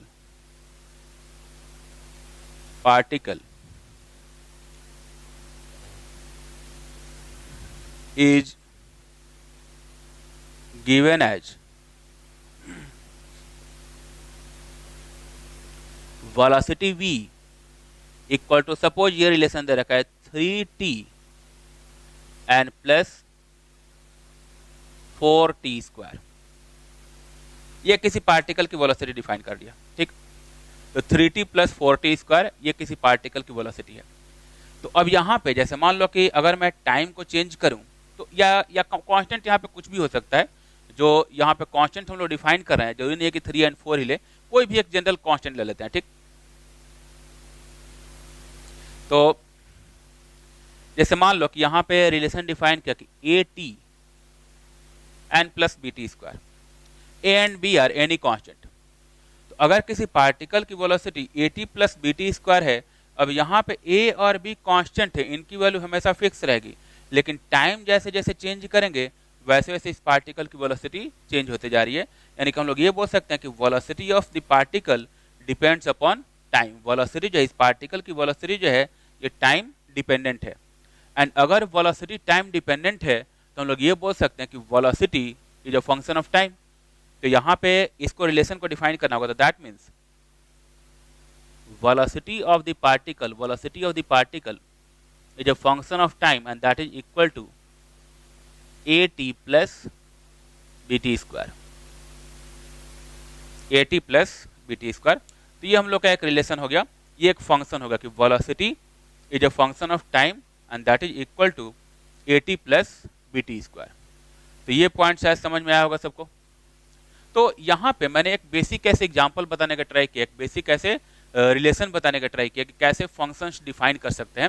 तो ये तो एकदम फंडामेंटल बातें हैं। इसके अलावा हम लोग आगे बहुत सारे फंक्शन डिफाइन करेंगे, बहुत सारे फंक्शन का यूज करेंगे, लेकिन एक फंडामेंटल पॉइंट मैंने बताने का ट्राई किया कि अगर कहीं भी एक वेरिएबल, एक क्वांटिटी अगर दूसरे पे डिपेंडेंट है तो उसको हम लोग फंक्शन बोल सकते हैं। यहाँ पे जो है वॉल्यूम जो है रेडियस का फंक्शन था, यहाँ पे एरिया जो है रेडियस का फंक्शन था, यहाँ पे वेलोसिटी जो है टाइम का फंक्शन हो गया। तो ये कुछ जो है एग्जाम्पल हो गए जो फंक्शन जो है फंक्शन कैसे डिफाइन करते हैं। ठीक है, आगे हम लोग जो है इस पे बढ़ते हैं कि अगर कोई पार्टिकुलर फंक्शन दिया हुआ है, एक रिलेशन दिया हुआ है, दो रिलेशंस दिए हुए हैं, तीन रिलेशंस दिए हुए हैं, तो उनमें कैसे रिलेशन फाइंड करेंगे एंड उन रिलेशंस को यूज करके फर्दर कैलकुलेशन कैसे करते हैं। तो डिफरेंट डिफरेंट फंक्शंस को यूज करके कैसे हम लोग कैलकुलेशंस करते हैं उस पॉइंट पे आते हैं।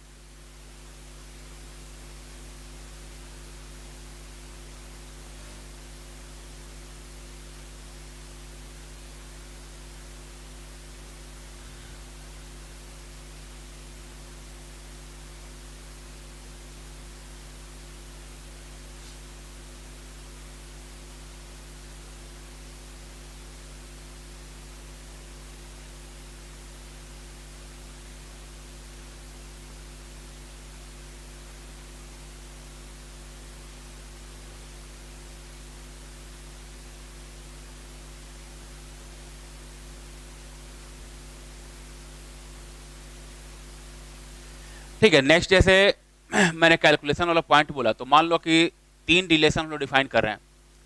For example, let y is a function of x, y is a function of x, and ये defined a function x square plus 2x. y is a function of x and it is equal to x square plus 2x. तो एक function मैंने define कर दिया, तो y जो x पर dependent हो गया। ऐसा ही एक और रिलेशन दे रखा है एंड वो जो है एक दूसरे वेरिएबल के साथ रिलेशन है। सपोज जो है एक क्वांटिटी मैंने डिफाइन किया, एक वेरिएबल डिफाइन किया z and it is a function of y। अब ठीक है, यहाँ पर रिलेशन के लिए f मैंने यूज कर लिया। नॉर्मली जो है मैंने पहले ही बताया है कि फंक्शन को जनरली जो है मोस्ट ऑफ द केसेज में f से रिप्रेजेंट करते हैं, कैपिटल F या स्मॉल f, लेकिन ये कोई फिक्स रूल नहीं है। ठीक, कोई भी हम लोग जो है लेटर कोई भी एक ऐसे जो है सिंबल यूज कर सकते हैं। तो यहाँ पे z जो है y का फंक्शन है, चूंकि f यूज हो चुका है तो कोई दूसरा जो है दूसरा अल्फाबेट यहाँ पे यूज करते हैं। तो जो z है, z is a function of y, तो इसको g से रिप्रेजेंट कर दिया।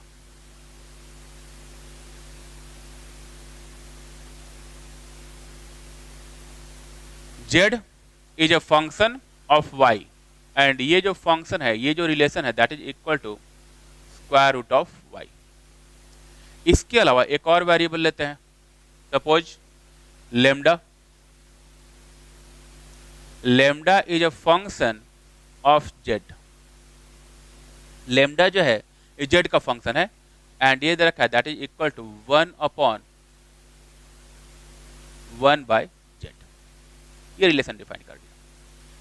तो यहां पर टोटल मैंने तीन रिलेशन डिफाइन किए, y is a function of x, z is a function of y and lambda is a function of z। And इन तीन रिलेशन के थ्रू कितनी क्वांटिटीज आपस में जो है, कितनी क्वांटिटीज आपस में रिलेटेड हैं? Total 4 quantities, x, y, z and lambda. तो टोटल तीन रिलेशंस दिए हुए हैं एंड इन तीनों रिलेशंस के थ्रू जो है टोटल 4 क्वांटिटीज आपस में रिलेटेड हैं। अब हम लोग जो है यहाँ पे इस एग्जांपल के थ्रू ये देखने का ट्राई करेंगे, इन चारों क्वांटिटीज में अगर किसी एक की वैल्यू दी हुई है तो दूसरे की वैल्यू कैसे फाइंड करेंगे, या किसी एक फंक्शन के बारे में कुछ रिलेशन दिया हुआ है तो उससे दूसरे फंक्शन के बारे में कैसे आइडिया लगाएंगे। तो कुछ बेसिक कैलकुलेशन यहाँ पे करने का ट्राई करेंगे। ठीक, एकदम बेसिक स्टार्टिंग से अगर देखा जाए एकदम फंडामेंटल कैलकुलेशन करें। जैसे मान लो कि अगर ये पूछता है कि फर्स्ट पॉइंट ये पूछ रहा है, find the value of lambda at x equal to 2। जब x की वैल्यू 2 है तो लेमडा की वैल्यू क्या होगी? When x is to find the value of lambda, ये रिलेशन पूछ रहा है। मतलब इन चारों क्वांटिटीज में एक क्वांटिटी का वैल्यू दे दिया, एक्स की वैल्यू दे दिया, एंड उसको यूज करके बोल रहा है कि जो है लेमडा की वैल्यू क्या होगी, तो कैसे कैलकुलेशन करेगा। तो ऐसा अगर कहीं भी रिलेशन दिया हुआ है तो हम लोग ये देखते हैं कि जिस क्वांटिटी का रिलेशन दिया हुआ है, जिस क्वांटिटी की वैल्यू दे रखी है, उस क्वांटिटी से सबसे पहले क्या कैलकुलेट कर सकते हैं। तो यहाँ पर हम लोग को वैल्यू किसका दिया है जी, एक्स का, एंड एक्स का डायरेक्ट रिलेशन अगर देखा जाए तो किसके साथ है, वाई के साथ। वाई जो है एक्स का फंक्शन है, यानी कि एक्स की वैल्यू से वाई की वैल्यू हम लोग कैलकुलेट कर सकते हैं। तो ये जो एक्स की वैल्यू 2 रखा है, इससे सबसे पहले क्या कैलकुलेट करेंगे, वाई की वैल्यू। एक बार जब वाई की वैल्यू कैलकुलेट हो गई, यहाँ पे एक्स की वैल्यू पुट करके जब मैंने वाई कैलकुलेट कर लिया, तो वाई किसके साथ डिपेंडेंट है, जेड के साथ। तो वाई की वैल्यू यहाँ पुट करेंगे, जेड की वैल्यू मिल जाएगी। एंड जैसे ही जेड की वैल्यू आई, जेड की वैल्यू यहाँ पुट करेंगे तो लेमडा की वैल्यू मिल जाएगी। यानी कि एक्स से वाई कैलकुलेट हुआ, वाई से जेड कैलकुलेट हुआ, एंड जेड से लेमडा कैलकुलेट हुआ। तो ऐसे इजीली फाइंड कर सकते हैं। तो यहाँ पे मैं एक्स अगर 2 है तो वाई की वैल्यू लिखते हैं, तो that means y equal to 2 square plus 2 into 2। यहाँ पे एक्स को 2 पुट कर दिया, तो 2 पुट किया तो 2 का स्क्वायर एंड प्लस 2 इंटू 2, तो 4 एंड प्लस 4 कितना हो गया जी, 8। तो y की वैल्यू 8 आ गई। अब y की वैल्यू 8 आई तो z फाइंड करने के लिए y को यहाँ पुट करना पड़ेगा। तो that means z is square root of y, and square root of y रखेंगे तो y कितना है, 8, स्क्वायर रूट ऑफ 8, एंड ये कितना हो जाएगा, 2√2। ठीक है, कोई दिक्कत, प्लस माइनस दोनों आता है, लेकिन ठीक है यहाँ पर प्लस साइन ही लेके चलते हैं हम लोग। तो y हो गया, z हो गया 2√2। एक बार z की वैल्यू आ गई तो यहाँ पे वैल्यू पुट करना है z की, तो लेमडा आ जाएगा। तो that means lambda is 1/2√2, lambda की वैल्यू आ गई।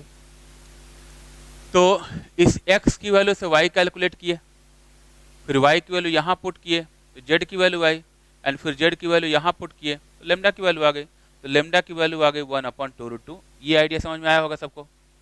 ठीक है, अब इसी को रिवर्स में करने का ट्राई करते हैं, रिवर्स कैलकुलेशन करते हैं हम लोग। मान लो कि नेक्स्ट क्वेश्चन अगर ये पूछता है,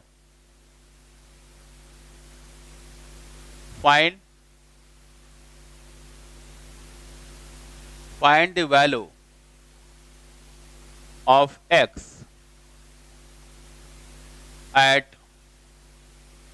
लेमडा इक्वल टू 2। इस बार बोल रहा है कि x की वैल्यू जो है फाइंड करना है, x कैलकुलेट करना है, एंड लेमडा दे रखा है। लेमडा की वैल्यू अगर 2 है तो x कितना होगा। तो अब देख सकते हैं कि जस्ट रिवर्स जाना होगा। पिछले वाले में x दिया हुआ था तो ऊपर से कैलकुलेट करते हुए नीचे आए, इस बार लेमडा दिया हुआ है तो लेमडा का डायरेक्ट रिलेशन किसके साथ है, z के साथ। तो लेमडा से z का कैलकुलेशन होगा, फिर z से y का कैलकुलेशन होगा, एंड फिर y से x का कैलकुलेशन होगा। तो कैलकुलेट करके देखते हैं एक बार। तो if lambda is equal to 2 then z find करते हैं, z इक्वल टू 1/2 लिख सकते हैं क्या जी। यहां से अगर देखा जाए तो लेमडा जो लेमडा 1/z है, तो z कितना हो जाएगा, 1/λ। z को इधर लेके जाएंगे, लेमडा को डिवाइड करेंगे, तो z इज इक्वल टू 1/λ। ठीक है, तो z अगर 1/λ है और लेमडा 2 दे रखा है, यानी कि z की वैल्यू 1/2 हो गया। तो z की वैल्यू मैंने कैलकुलेट कर लिया, एंड एक बार z की वैल्यू आ गया तो square root of y z है, तो y कितना हो जाएगा जी, z स्क्वायर के इक्वल। तो y is equal to z square. ठीक, that means y equal to z square, and ये 1/2 का स्क्वायर कितना हो जाएगा, 4, 1/4। तो y की जो वैल्यू है, y की वैल्यू आ गई 1/4। ये भी पॉइंट समझ में आया होगा। एंड अब एक बार y की वैल्यू कैलकुलेट कर ले तो जो ऊपर वाला एक्सप्रेशन है, ऊपर वाला जो रिलेशन दे रखा है, उसमें अगर मैं y की वैल्यू प्लेस कर दूं तो x की वैल्यू नहीं आएगी जी। तो फाइंड करते हैं इसको। तो अब इस रिलेशन में पुट करते हैं, that means 1/4 is equal to x square plus 2x, यहाँ पे y की जगह पे 1/4 पुट किया and that is equal to x square plus 2x। एक x में क्वाड्रेटिक आएगा, क्वाड्रेटिक सॉल्व करना होगा, दैट मीन्स यहाँ पे 4 को मल्टीप्लाई कर दिए तो 1 is equal to 4x square and plus 8x and that means x 4x square plus 8x minus 1 is equal to 0। 4x square plus 8x and minus 1 is equal to 0। ये हम लोग का क्वाड्रेटिक है। अब basic quadratic के बारे में शायद आइडिया होगा, जैसे यहाँ पे एक रिलेशन में बता भी देता हूं। अगर कोई क्वाड्रेटिक इक्वेशन दी हुई है f ax square plus bx plus c is 0 where a b and c are any constant, ये बेसिक आइडिया होगा, स्कूल में पढ़े हम लोग कि अगर ये क्वाड्रेटिक इक्वेशन है जिसमें a b and c constant है और x में इक्वेशन जो है क्वाड्रेटिक है, तो यहां से x की डायरेक्ट वैल्यू हम लोग फाइंड करते हैं। Then x is equal to minus b plus minus under root b square minus 4ac upon 2a। यही रिलेशन आता है ना जी, ध्यान होगा, स्कूल का पॉइंट है। तो x की वैल्यू जो है, x के दो रूट से आएंगे, minus b plus minus under root b square minus 4ac upon 2a। ये जो बी स्क्वायर माइनस 4ac है, ये हम लोग का कैपिटल डी डिफाइन करते हैं, डिस्क्रिमिनेंट डिफाइन करते हैं। कैपिटल डी की वैल्यू अगर पॉजिटिव है तो रियल एंड डिस्टिंक्ट रूट आते हैं, कैपिटल डी की वैल्यू अगर 0 है तो रियल एंड इक्वल रूट्स आते हैं, एंड कैपिटल डी की वैल्यू अगर निगेटिव है तो इमेजिनरी रूट्स आते हैं। ये बेसिक आइडिया होगा, शायद सबको स्कूल में पता होगा। तो ये जो फॉर्मूला है, इस फॉर्मूले को डायरेक्टली यहाँ पे यूज करते हैं। तो यहाँ पे इसके x की वैल्यू अगर इस इक्वेशन से फाइंड करें तो कितना आएगा, that mean x is equal to minus b, b क्या है 8, तो minus b plus minus under root b square, b square 8 का square 64 minus 4 into a is 4 and into c is minus 1 and upon 2a 2 into 4, ये होगा ना, ये minus और minus plus हो गया, तो 64 एंड प्लस 16 80 हो गया यहाँ पे। तो इसकी वैल्यू आ जाएगी minus 8 plus minus under root 80 and upon 8।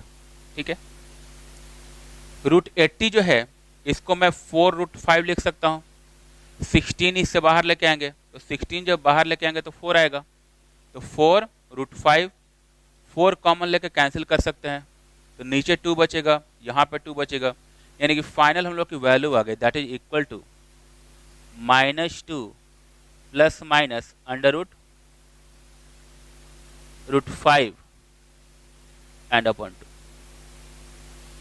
ये आई होगी x की वैल्यू। तो यहाँ पर हम लोग ये चीज फाइंड किए कि अगर लेमडा जो है, लेमडा की वैल्यू अगर 2 दे रखा है तो x की वैल्यू जो है कितनी हो सकती है। तो होपफुली ये चीज समझ में आया होगा सबको। ठीक है, इसमें नेक्स्ट जो पॉइंट है, नेक्स्ट पॉइंट पे जाते हैं हम लोग। ठीक है, सपोज इसमें नेक्स्ट जो है, नेक्स्ट पॉइंट अगर ये पूछता है कि फाइंड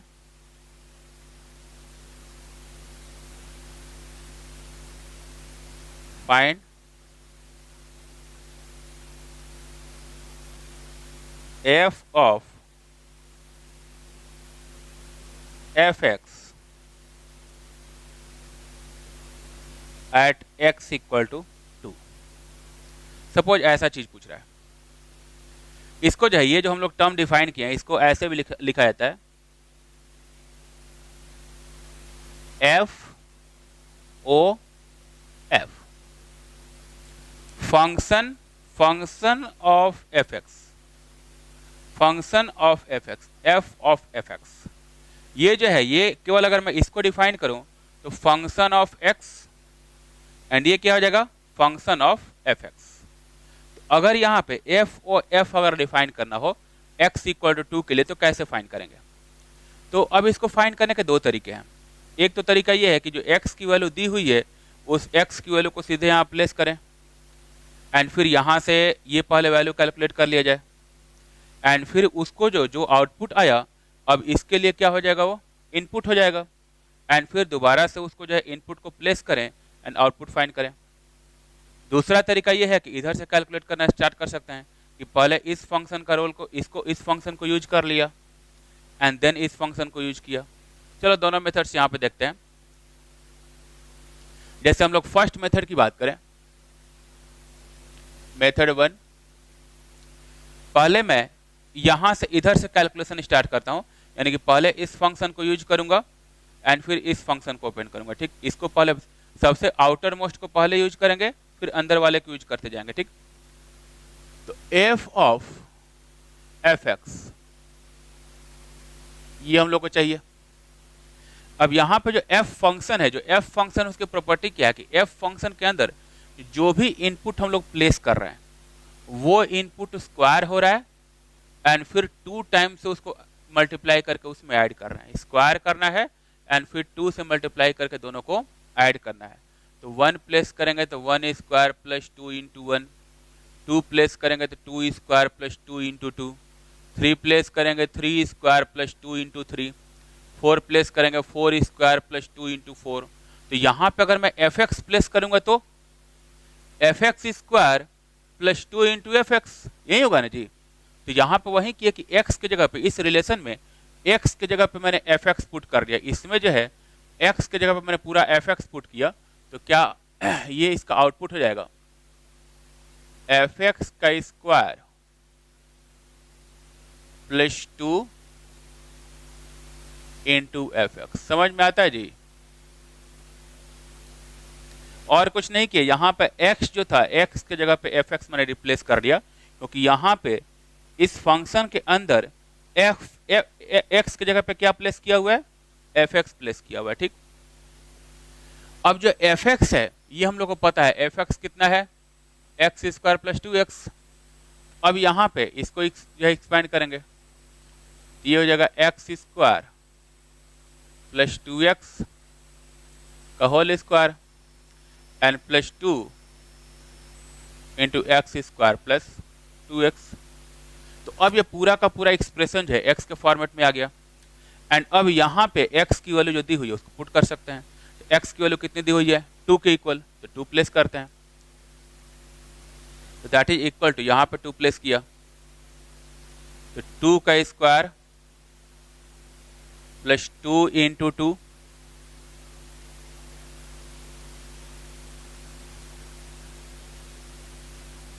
2 का स्क्वायर प्लस 2 इंटू 2 हुआ ना जी। तो ये 4 प्लस 4 8 हो गया एंड ये भी 4 प्लस 4 8 हो गया और ये 8 का स्क्वायर हो जाएगा। तो 8 का स्क्वायर 64 एंड प्लस 2 इंटू 8, तो 64 and plus 16 that is equal to 80।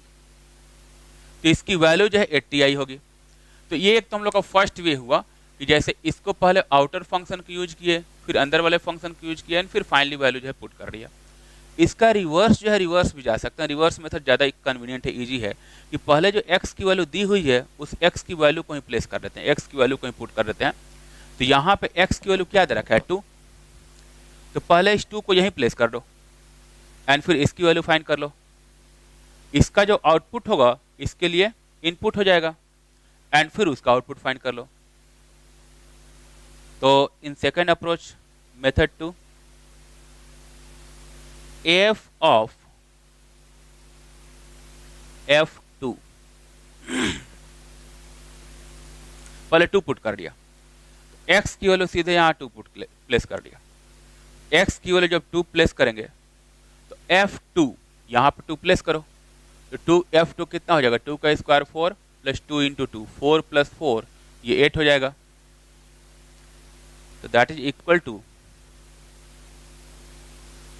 ये आ जाएगा 8। बात समझ में आती है जी? तो पहले f2 की वैल्यू फाइंड किया, इस फंक्शन में प्लेस करके f2 की वैल्यू फाइंड किया, एंड अब f2 जो है 8 आ गया। अब इसके पूरे के जगह पे f2 के जगह पे मैंने 8 रख दिया, तो अब इसके जगह मैं जब 8 रखूंगा तो इस फंक्शन के अंदर अब क्या बचा, 8 बचा, यानी कि अब इस फंक्शन का इनपुट क्या हो गया, 8, एंड इनपुट अगर 8 है तो इसके करस्पॉन्डिंग आउटपुट फिर यहाँ से मिलेगा। यहाँ पे अगर मैं 8 पुट करता हूँ तो 8 का square and plus 2 into 8 that is equal to 8 का स्क्वायर प्लस 2 इंटू 8, एंड 8 का स्क्वायर होगा 64 and plus 2 into 8 16 that is equal to 80। तो ये अगेन 80 आ गया। तो दोनों तरीके हैं, ज़्यादा कन्वीनियंट ऐसा अगर कहीं पे वैल्यू दे रखा है तो ज़्यादा कन्वीनियंट अप्रोच ये होता है कि पहले वैल्यू प्लेस कर लो एंड फिर जो इनर फंक्शन है इनर फंक्शन से कैलकुलेट करते हुए बाहर आ सकते हैं। ठीक, तो जो भी वैल्यू प्लेस करना हो प्लेस करके एक एक कैलकुलेशन करके हम लोग जो है बाहर आ सकते हैं। तो यहाँ पे इसकी वैल्यू जो है 80 के इक्वल रही होगी। क्लियर है चीज?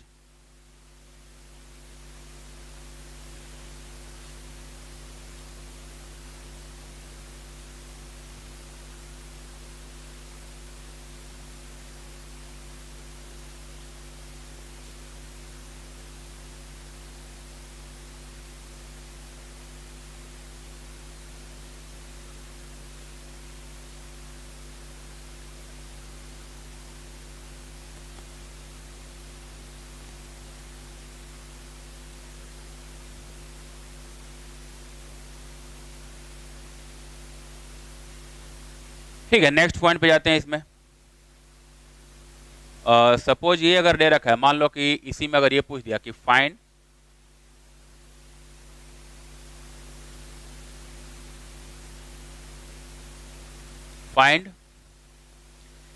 g ऑफ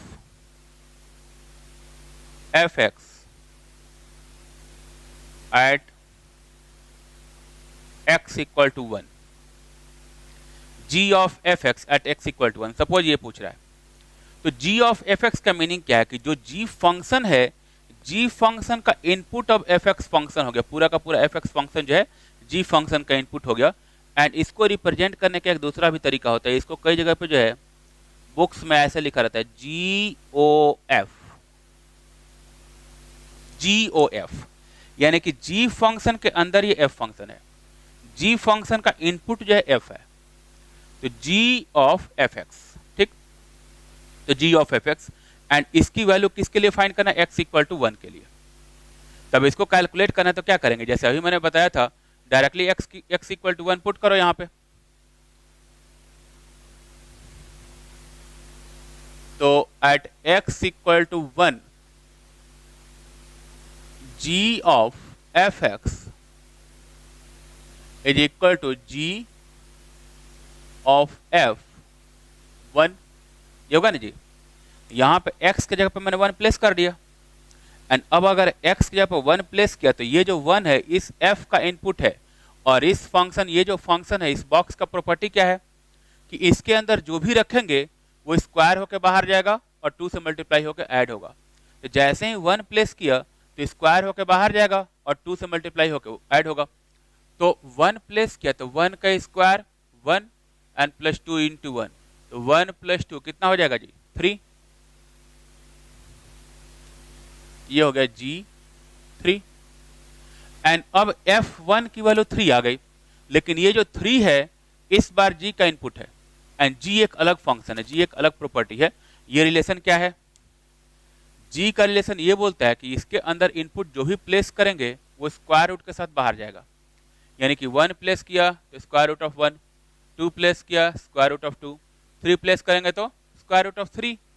तो वहां पर G के अंदर क्या प्लेस हुआ है, 3, तो बाहर क्या मिलेगा, square root of 3, that is equal to square root of 3। ये आ गया। ठीक है, ऐसे ही मान लो कि एक और हम लोग कैलकुलेशन करते हैं, find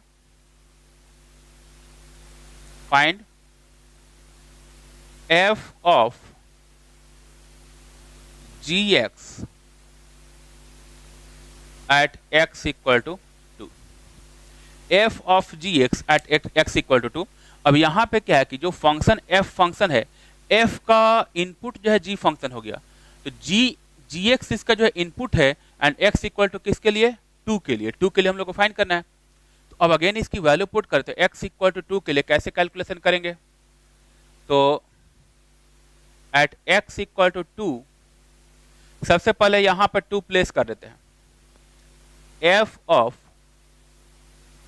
ji x is equal to f of g two रख दिया एंड जी के अंदर 2 रखेंगे, जी के अंदर 2 रखेंगे तो बाहर क्या मिलेगा जी, स्क्वायर रूट ऑफ 2। तो यहां पे 2 प्लेस किया तो यहां पे स्क्वायर रूट ऑफ 2 मिला, तो ये हो जाएगा f of root 2, f root 2 and अब जो रूट 2 है, रूट 2 यहां जो हम लोग फाइंड किए, रूट 2 अब एफ का इनपुट हो गया। तो अब ये जो फंक्शन है ये अपना प्रॉपर्टी यूज करेगा एंड इस फंक्शन का रिलेशन क्या है कि यहाँ पे जो भी चीज पुट करेंगे इसके हिसाब से बाहर जाएगा, यानी कि रूट 2 का square and plus 2 into root 2, तो that is equal to root 2 का square and plus 2 into root 2, ये होगा ना। तो रूट 2 का स्क्वायर 2 हो गया, 2 प्लस 2 रूट 2, तो ये आएगा दैट इज इक्वल टू 2 प्लस 2 रूट 2, यह होगा। तो एफ ऑफ जी एक्स जो है वो हम लोग का जो है 2 प्लस 2 रूट 2 आया होगा। तो ये पॉइंट समझ में आया होगा चीज, यानी कि यहाँ से ये चीज क्लियर है कि अगर कहीं भी दो रिलेशन दे रखा है, कहीं भी अगर दो रिलेशन दे रखा है एंड एक फंक्शन के अंदर दूसरा फंक्शन प्लेस कर दिया तो उनकी वैल्यू हम लोग बहुत इजीली फाइंड कर सकते हैं, रिलेशंस का यूज करके उनको हम लोग इजीली कैलकुलेट कर सकते हैं। ठीक है, एक दो एग्जांपल और देखते हैं।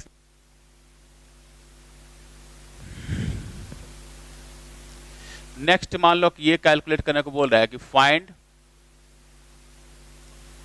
एफ ऑफ f1, यानी कि अब जो है इस फंक्शन के अंदर ये फंक्शन रखा हुआ है एंड ये दोनों जो है इसके अंदर रखे हुए हैं एंड किसके लिए कैलकुलेट करना है, x इक्वल टू 1 के लिए। तो x की वैल्यू 1 दे दिया तो ऐसे कैलकुलेट करते हुए बाहर चले जाएंगे। तो सबसे पहले f1 की वैल्यू फाइंड करेंगे ऊपर वाले रिलेशन से। f1 जो है, f1 कितना है, 1 प्लस 2 इंटू 1 3 हो जाएगा। f1 की वैल्यू 3 आई, तो f ऑफ f1 ये चाहिए ना जी, तो f1 हो गया 3, तो f ऑफ f एंड ये हो गया 3, f1 इसको 3 पुट कर दिया। ठीक, अब जो है इस फंक्शन का इनपुट ये है, अब इनपुट कितना हो गया 3, इसकी वैल्यू जो है f1 जो है उस रिलेशन से f1 की वैल्यू 3 फाइंड कर चुके हैं। तो ये जो है इसका हम लोग का इनपुट हो गया 3, तो 3 इनपुट फिर दोबारा से इसमें पुट होगा।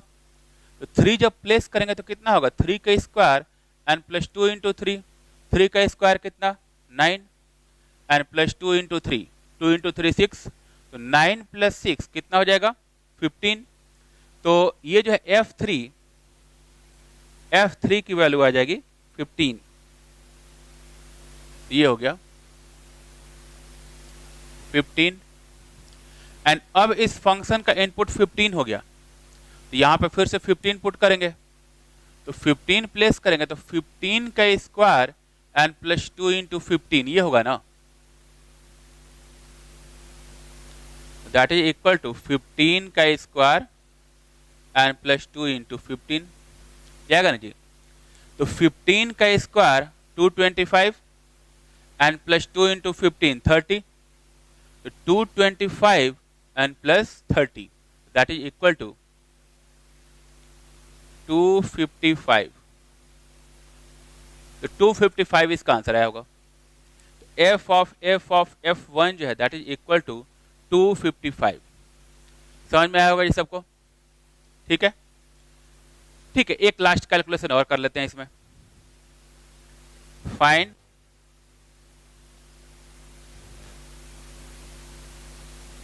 f of g of h2, f of g of h2, तो यानी कि g का जो है, g का इनपुट h फंक्शन है और f का इनपुट g फंक्शन है, ठीक।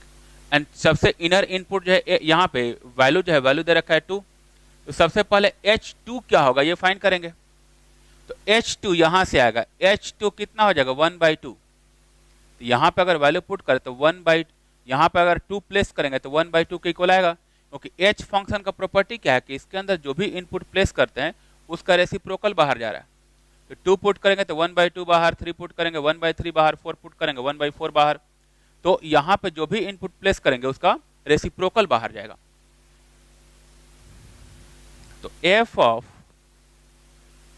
g of h2 is equal to f of g of, और h2 कितना है 1/2, 1/2 आ गया इसकी वैल्यू। तो h2 जो है h2 की वैल्यू यहाँ पे h2 जो है h2 की वैल्यू 1/2 प्लेस कर दिया, 1/2 आ गया। एंड अब g जो फंक्शन है उसका इनपुट 1/2 है, वहां पे g जो फंक्शन है उसका इनपुट 1/2 है। एंड यहाँ पे g फंक्शन का प्रॉपर्टी क्या है कि जो भी इनपुट उसके अंदर रहेगा उसका आउटपुट जो है स्क्वायर रूट के साथ बाहर जाएगा। तो यहाँ पे इनपुट 1/2 पुट किए हैं तो बाहर कितना जाएगा जी 1/√2।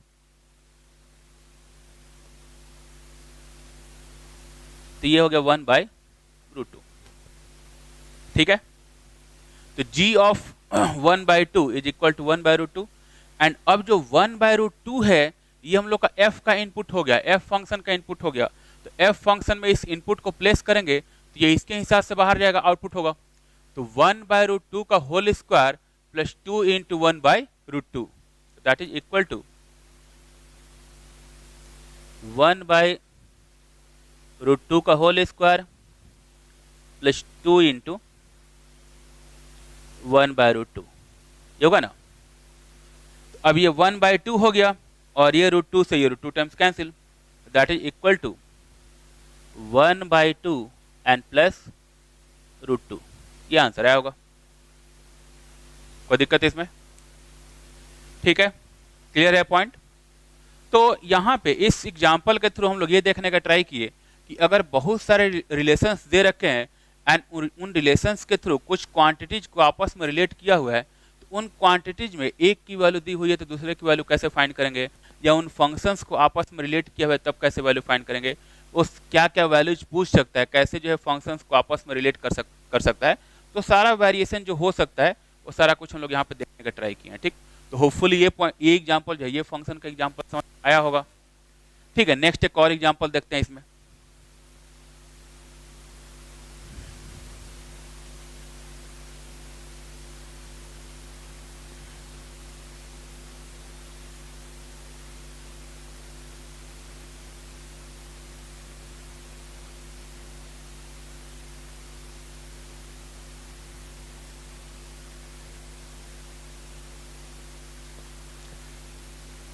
सपोज एक मान लो कि एक फंक्शन दे रखा है, let f(x) is equal to square root of pi, then find f of pi. इसकी वैल्यू क्या होगी ये पूछा, बोला है कि एक फंक्शन डिफाइंड है f(x) equal to square root of pi, तो f पाई की वैल्यू क्या होगी। अब जैसे यहाँ पे इस फंक्शन को अगर हम लोग एनालाइज करें तो मैंने क्या बोला कि फंक्शन एक पार्टिकुलर सेट ऑफ रिलेशन है जिसमें इनपुट प्लेस करते हैं तो उसके करस्पॉन्डिंग आउटपुट मिलता है, ठीक। आउटपुट में यहाँ पे देख सकते हैं कि आउटपुट में कोई x की वैल्यू नहीं दे रखा है, कोई x के साथ रिलेशन नहीं है। यानी कि यहाँ पे इनपुट अगर मैं 0 पुट करता हूँ, आउटपुट हमेशा √पाई है। पाई यहाँ पे √पाई क्या है, बेसिकली कांस्टेंट है। तो इस फंक्शन का आउटपुट जो है वो कांस्टेंट टर्म आ गया, यानी कि इनपुट कुछ भी प्लेस करेंगे तो इस आउटपुट पे कोई फर्क नहीं पड़ेगा। तो 1 प्लेस करेंगे तब भी इतना होगा, 2 प्लेस करेंगे तब भी √पाई, 3 प्लेस करेंगे तब भी √पाई, तो पाई प्लेस करेंगे तब भी क्या होगा, √पाई ही होगा। तो ये बोल सकते हैं कि here output of the given function